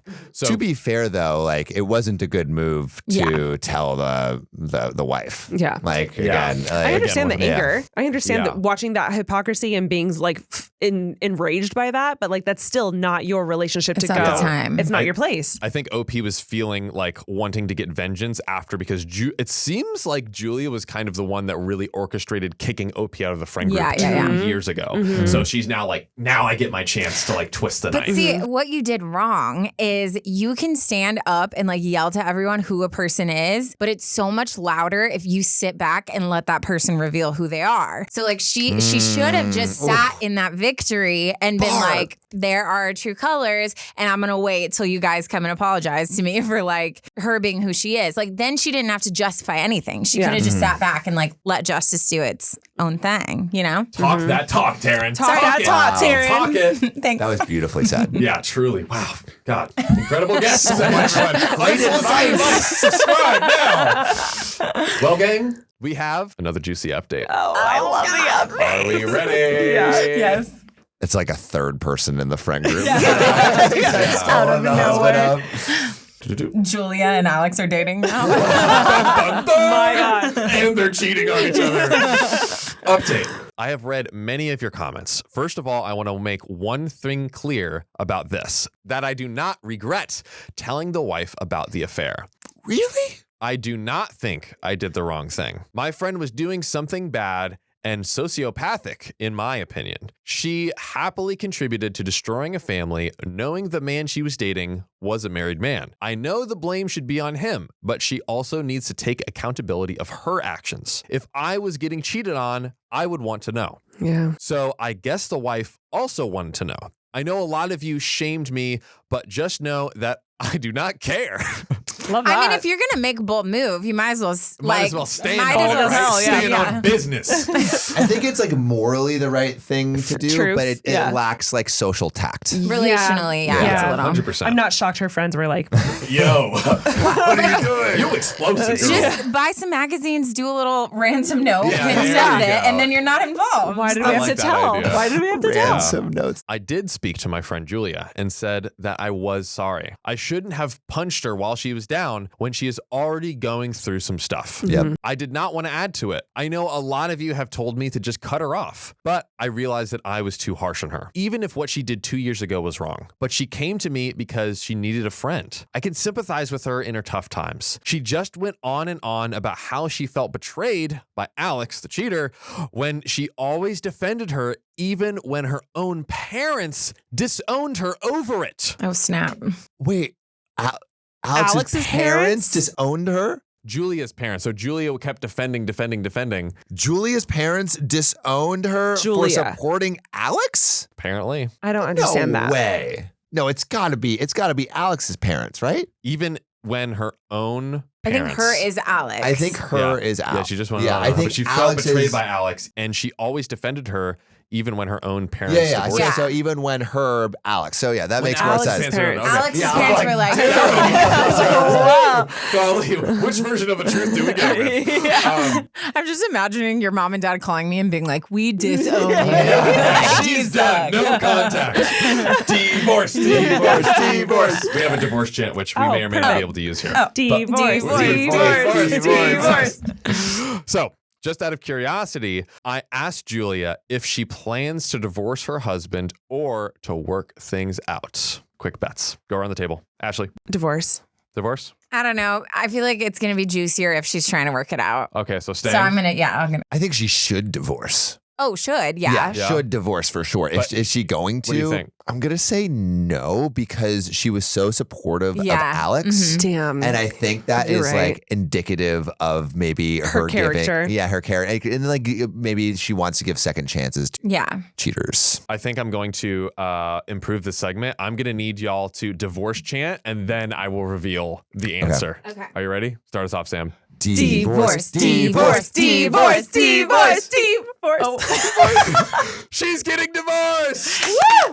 There we go. I love that for you, Julia. There we go. I like when people make good decisions. Yeah, Right. same. Right. So now Julia's husband is begging her for another chance. Of course he is. They always do. Babe, I promise I'll be better. And he even said that he will cut off all contacts with the cheating friend Alex with the offer of opening up their marriage on her end. So it's like, I had my pass. Yeah. Why don't you have yours? And then we'll Exactly. call it even. Why don't you get a hall pass? Tit for tat. And then we're fair and Honestly? square. No, I'm just kidding. Seems fair. That seems like it would not work at all. But Julia is headstrong on her divorce. She did ask for my forgiveness, and I did forgive her. But I still do not want anything to do with her, even though they've both forgived each other. I do feel sorry for her and hope that she finds peace, but our friendship will never be restored to its old glory. Wait, Julia and OP. And Julia. okay, yeah. No longer Okay. friends, but they have forgiven each other. I mean, if you have years of being exiled, that's a lot to That's a lot, That's yeah. a lot Yeah. to get over. Yeah. When you were like trying to do the right thing the whole time. Yeah. She said that she understands, and this is probably her karma and God punishing her. She's quite religious. I feel like God's busy with other things. Yeah, right. He's got more important things to do. Julia. You will be hated. friends. And your husband will cheat on you with their best friend. So that's the end. I hope she takes him to the cleaners. And from the grapevines, I heard that the cheater Alex has been shunned from my former friend group because now they're afraid that she might go after their husband. I would be she too. has a pattern. Imagine she goes all 7, 2 down, 5 to go. It must feel Gotta really catch good 'em for all. OP to be able to like look back and be like, yeah, I made the right decision. I understand and the that's why wanting she to say I didn't told need you to so. say anything. Yeah. That's why she could have had like the most beautiful justice, just like Poured herself a watching. glass of wine and been like, yeah. Watch the fire explode. You don't say. Michael Jackson popcorn meme. And as for the cheater Alex, I do believe that she is a sociopath who enjoys breaking up families. She has to Oh, be. shit, She yeah. has to be. I don't think any amount of exposing her is going to work on her because she has no shame. She deliberately goes after married and committed men. And I am glad that I cut ties with her way before she could go and get to me. That's it. Have a great life. Stay away from all of the Alexes Yeah. of this world. Yeah. And we do have a few relevant comments to close this out, but Have you met anyone like that like only goes after like married men or people in relationships? Not like I've met people who are in those situations, and I feel like it always every time a human fails in an area that you're like, that's common sense, there's something in their childhood or past that like has created some type of damage. It does not justify it. right, for sure. But usually the people that I've seen in those scenarios, the more I learn about them, the more I'm like, It all goes back. I get why this is an area where you would like get trapped in, if that makes sense. I've never met anyone like that. yeah, I've never And I known. thank God every day that I've never met anyone like Thanks, that. big guy. Yeah. Yeah, same. Just wait until you get married. So, on to some relevant comments. Blue Green 1956 says, if I was getting cheated on, I would want to know. So I guess the wife wanted to know. So they're responding to that quote. This is the classic Reddit response. Everyone should think the way I do. And if I would want to know, then everyone else would want to know. I am simply the messenger, not 1 ounce of accountability for your own actions as usual. So coming for OP. OP responds, what accountability? Are you dumb? Why should I take accountability when I did nothing wrong? I told the truth. If you are a doormat enough that you would not want to know the truth about your husband's affair, that's on you. You want Doormat. doormat.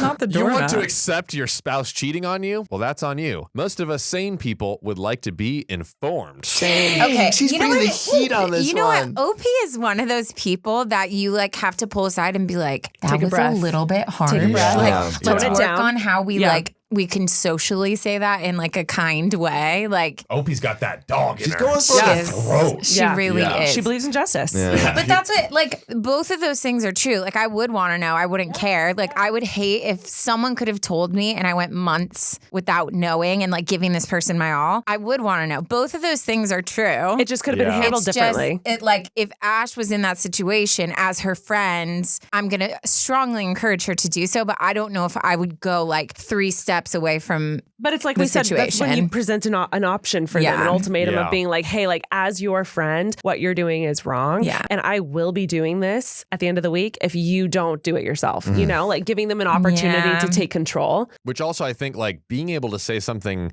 that because it's for most people it's hard to go to a friend, someone you love, and be like, you are wrong. Yeah. Like I need to hold you accountable. Like that's a hard It thing doesn't to seem do. hard for OP though. Oh, This seems like it comes natural. Opie's Yeah. got that dog in her. That's a Tuesday night. What are you talking about? She's sipping wine right in these comments. She's excited. Ooh. So we got one more from Invite Additional 8463. Julie deserves it. End of story. Oh, She helped an affair for her friend and got exactly what she deserved for her troubles. She is the poster child for why you don't help people do immoral and unethical things. The only smart thing that Julie is doing is getting a divorce and admitting to what she did wrong. She needs to figure out why she helped Alex in the first place. OP responds, basically the female version of bros before hoes. Like she wanted to put her friend first. That's where that commenter should those are our inside voice thoughts that we keep to ourselves. Like we should was probably mean. not share that out loud because that is a little bit harsh. that's very harsh. Yeah. I would check your meter for what we say out But loud. it sounds like that commenter and like OP would probably be good friends. It Yeah. does, Yeah, I think actually. they, you Y'all know, should would- get would coffee. along. Very Yeah. fun. Be unstoppable. They would be very confident. Wants to be reckoned They with. are the Justice League. Yeah. So, Jeez. we've finished the story. Okay. I want to know.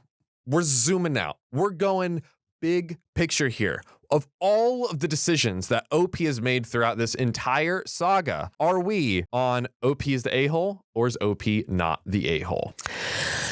All considered. I'm going to go OP's not the a-hole. I think OP could have handled things differently. Yeah. But I think she was right the whole time. Sorry. No, she's the one who told you said you don't like that. Is she, I keep saying she. I was trying to fix that. OP. Yeah. You can say OP for Okay. I don't think OP's the a-hole. I think OP was simply telling the truth, and I think OP was doing what was right. I think it could have been handled differently, but I don't think OP's an a-hole for that. Taryn. I think that I can see why her first decision to tell was like not the best move as a friend. But I also think like she did what she thought was right, but you also have to deal with the consequences that come with that. Like if your friend group's gonna like exile you for that, like that's the risk you took of making like a big move. I do think she's insensitive. Like I don't think she should have said that, but I feel like in this point, like she's been hurt and she's like, I don't really care. Cause even like the Julia coming saying, I'm sorry, like for what I did. And she's like, well, I don't care. Like that's Harsh. What's been done has been done. So I feel like, there are some a-hole tendencies I have been seeing, but I don't know. I think she really thought she was doing the right thing and everything. But I think that it was maybe done in ways that could have been better. I think she could have sent the same I'm trying message to be, like, in gentle. better Right. wrapping. Yeah. Like she just needed to put like a pretty little bow to make it a little easier to digest instead of just slapping across. There was some overstepping. There was some harsh words. So I think it could have, the delivery could have been done in a completely different way. Totally. I might go a little contrarian because Uh-oh. okay, most a-holes don't think they're being the a-hole. They think they're like That's true. probably serving justice. Yeah. Like I don't think that OP is doing something that is against their like morals. And I think they're acting very much within morals. But I think what makes you an a-hole is how you deliver truth Yeah, that's and true. advice. And because of how OP has delivered truth in the story and in the comments, I would say I'm getting a lot of a-hole vibes. That's What true. if there was something that OP felt like I need to deliver justice, but was not just? Was not just in the justice delivered. Like kind of As like in like what if there was something where in OP's perspective is like this in this case, at least OP was pushing for like the truth Good. and a Yeah. good, for pushing for good. Why? Listen, OP's got some powers, okay? What if they use it for evil? Well, then they're obviously like very much the a-hole. Right. Then they're a bad person and an a-hole. But I think you could be I actually think you could be a good person and an a-hole. No, I agree. Yeah. I agree. Totally. And You're really selling me on this. Right? Go. Well, that's Wow. it. Yeah, Kate like skills coming I in. feel like that's like where my dilemma was. Is like technically she didn't do the wrong thing because it's like Someone had to tell Someone her. She had had to to find know. out. Yeah. But like in all of the delivery, but that's true. Like if you can't deliver things in a way that's like not going to hurt the people you care about, then like where's the Someone who tells the truth all the time to everyone is an a-hole, generally. In general. Actually, general. yeah. Brutal. We have it all Solid the time. point. It's people being brutally Yeah, honest. and they Yeah. hide Yeah. behind honesty as a way to just like No, neglect yeah. someone's feelings. Yeah. yeah. Yeah. If this was your close friend circle. Yeah. Yeah, that is a great perspective. But I would Yeah. love to know what everyone else in the comments thinks. Same. You may agree, disagree. Put your answers below. We really want to know. My ex-wife asked to see me after 4 years so she could sabotage my new relationship. Oh. These terrible exes. Brother. Oh, brother. Let me tell you. stinks. I want to preface this by saying that I have no intentions of getting back with my ex, and I'm in a very happy relationship with my now fiance. And I'm sorry this is long. I just wanted to add all the context, and I'm not the best with words. By the way, this comes from Hot Professional 6249 on the r/OK Storytime subreddit. I, 46 male, married my ex-wife, 45 female, when we were both 26 and 25 respectively. At that time, we were both on the fence about having kids. I knew since college that I wanted to retire early, and my dream of having financial freedom was what really made me realize that kids didn't fit into the life I wanted. I was trying to find the right time to talk with her about it, but over the next few weeks, she started dropping hints that she wanted kids. She started showing me photos of her friends' kids, commenting on our nieces and nephews, joking about her getting/being pregnant, that one freaked me out, and even bought me a book on the joys of fatherhood that she thought I'd find interesting. I sat her down and asked her if she wanted kids. He's like, babe, I don't know if this is just me, but something's giving me the idea that maybe you want kids. I'm just floating this out there. I feel like maybe Picking up a vibe. You gave me the book about how I would want the kids. Do you want the kids? The book says I could be that wrong. I could. Hey, and I could be wrong. Could be wrong. And I could be wrong. I sat her down and asked her if she wanted kids, and she admitted that over the years she had grown to want a family. We had a conversation about it, and I realized that neither one of us were going to change our minds. I didn't want to keep her from what she wanted in life, so I brought up divorce. She really didn't want divorce and kept trying to get me to want kids, but I stuck to what I wanted, and we ended up separating, which I think that is sometimes the only solution in those situations where it is such a clear deal breaker. There's it's hard to find an impasse between you can't Kids just and have no like kids. Half a kid. an imaginary kid. No, it that- won't work. yeah. Let me tell you, doesn't work. We were still young, and she could find someone to have the family she wants with. I didn't want her to resent me for forcing my life choices on her. Even after I filed for divorce, she still didn't agree with me and dragged it out as long as she could. So the divorce took almost 2 years. I dated over the years, but never really found someone that I could see myself sharing the rest of my life with until I met my now fiance 4 years ago. Apparently, my ex-wife struggled with dating as well and hasn't remarried yet. She has a son, but the kid's dad isn't in the picture. She recently reached out to me and asked if we could meet up to catch up. I talked with my fiance about it, and she thought it'd be a great way to clear up any bad blood between us, so I agreed to meet up with her for coffee. Things seemed to be going well until she brought up her son. She asked me if I was willing to be a part of his life as a masculine influence. Oh. It's so funny that OP's like, hey, I don't want kids. And then 5 years pass, and she's like, hey, do you maybe want kids? And he's like, no, let's get a divorce. And then she comes back and she's like, I know this is not your son, but do you maybe want this kid? And he's like, I don't want kids. I feel for the mom though. Absolutely. Like, It's now so that the hard being a husband's single not mom. in the picture. It's like that is what's bad. It's like it's good for a kid to have some kind of like a masculine figure in their life, but it's like it's unfair to go to your ex who was explicitly like, I don't want kids. children, and then be like, hey, mom, you have to fix my or not fix my kid, but like You have to be there you for have my to be kid. their Yeah. blueprint, please. Like, Please, thank you. no, doesn't make any sense. And I told her I was glad that she was able to have a child, but that it still wasn't something I was interested in. She tried to change my mind by saying that we could be a family again. She kept trying to convince me, and I kept trying to change the subject. I admit I got frustrated because things weren't going as I hoped they would. and I told her that I was happy with my fiance's name and that I was not interested in her. With my fiance, and I was not interested in her. She started to insult my fiance, so I left. I thought what happened was crazy when I agreed to meet up with her. It never even occurred to me that she might want to get back together, considering how long it's been, and I'm not single. She kept messaging me, so I blocked her, and I don't plan on talking with her again. I was talking with my sister and her husband about it, and they said that while I'm totally right for rejecting her now, that it was an a-hole move on my part to divorce her in the first place, and that I was now being an a-hole again by not being a part of her kid's life. Your sister and her husband are crazy. That is wild to be like, you're not allowed to divorce her even though you had different, desires for your life, and also you have to be a part of a kid's life who is not your child. People, what people have crazy hangups when it comes to kids. Truly. And it's like, I guess I kind of had one like in one of the last stories we told, but I mean, I pivoted off of that. Pivoted, guys. I did pivot off of it. But like, this is somebody who's been out of your life. You've literally gotten in a you're new engaged. relationship. You're engaged. She has her own kid. Like, it's not gonna that's not gonna be the move. That's not the move. That's not the move. Not the move. Leave. They both agreed that my ex was right for wanting to work it out. But I'm sorry, what about your fiance? Yeah.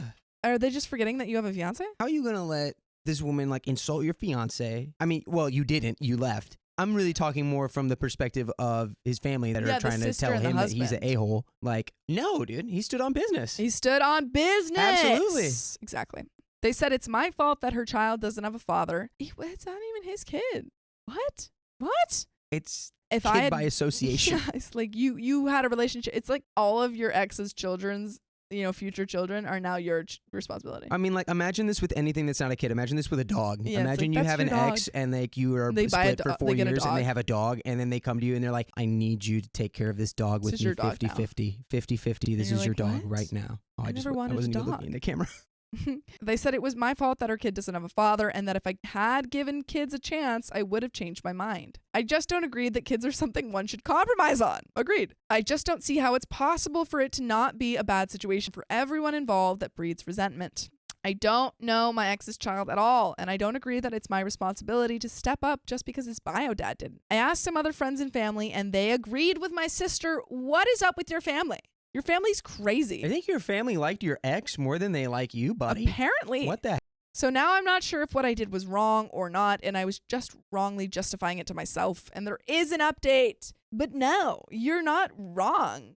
I don't know. There's got to be some kind of conspiracy. There's got to be something going on I don't know here. what it would be. Because why is everyone against you? How it's could wild. your own family, like, what is this? I don't know. I don't get it. I just don't get it. And I'm being honest about that. From everything that we have heard, it's like there's no way that it's your responsibility and that you're an a-hole for not wanting to, like. Yeah, unless this is secretly your kid. But yeah, from what we know, this is not yours. Literally your kid. Yeah. But there is an update, so let's get into it. My ex-wife somehow got a hold of my fiance's phone number. She contacted her yesterday and made false accusations that I cheated on her when we met up for coffee. Your ex-wife sucks. Obviously, my fiance didn't believe her and just blocked her number. This morning, my sister showed up uninvited to my fiance's house with her kids demanding to talk. It sounds like the sister and the ex are like in cahoots. Yes, I was going to cahoots. They're absolute in cahoots. They're cahooters. Freaking cahootin' all the way downtown. It's a cahootinanny. That was a good one. Yes. Score on cahootinanny. Yes. We don't live together and I was not there. My fiance originally wasn't going to let them in, but my sister sat on her porch and refused to leave. It was cold and windy and the kids didn't have coats on. And since it's not the kids' fault, she ended up giving in. Wow. The sister used her kids to guilt OP's fiance into letting her in. That's ridiculous. That's psychotic behavior, folks. That's pretty bad parenting. That's like, I don't want to say it, but it's pretty bad parenting.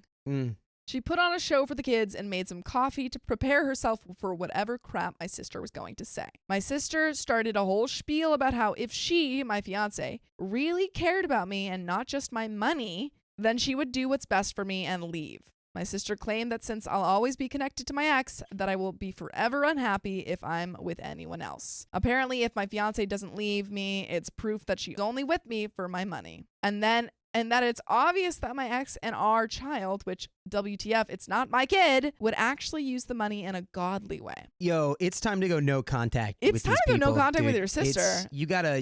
She's interfering with your relationship and is also like trying to force you to be a parent when you explicitly have stated that you do not want to do that. No, she's literally trying to get your fiance to leave you. Yeah. Like, you got to pick up and go somewhere else, and for like you got Leave these her people got behind. to lose their number, and that's. But also, she's trying to split up you and your fiance for over a kid that's not yours. And is saying that is your kid and your responsibility, which is wild. It hurts. My head hurts. My head is aching. Okay. My fiance laughed in my sister's face and just stared at her until she left. My fiance and I are both a little confused by what she said. I am better off financially than my fiance, but not by that much. I am also not religious, so even if I did get back with my ex, me and my money would still not be godly. We know she's crazy, but again, why did she think her plan would do anything? After my sister left, my fiance called me and told me what happened. I called my sister to tell her to leave my fiance alone and that she was crazy and delusional. That's how you stand up for your partner. On business. And it sounds like she's a real one too, because she's the one who laughed in her face. She's like, yeah, she's like, you want me to "That's leave this guy?" funny." She's like, he's broke. He doesn't have any Dude, money. I make as much money as this guy. What are Yeah. you talking about? But you know what would be you standing on business? Joining us live every Yes. weekday at 3 p.m. PST. Just up her Chapow. Also, I was saying that broke is like, she sounds like a funny, cheeky little. Yeah, person. she's a She'd cheeky be saying little that guy. as a joke. Yeah. Clearly, she's extremely supportive. Exactly. Thank you for clarifying that, Yeah. because I just really wasn't sure about her anymore. Yeah. No, trust. I just didn't know her anymore. Yeah, you know? don't let my words make you split with your fiance. She defended herself by saying that she knew what was best for me, and I believe this is the sister, and was just protecting me from going through with the wedding since my fiance was obviously taking advantage of me, and that since I'm under her spell, I can't protect myself. I again told her she was crazy and delusional, and told her that I never wanted to hear from her or anyone who's siding with my ex again, and to please pass the message on. Every time a family member or friend messages me about it, which has been 6 just since this morning, I ask them what their thoughts on the matter are, and if they sided with my ex or sister, I block them.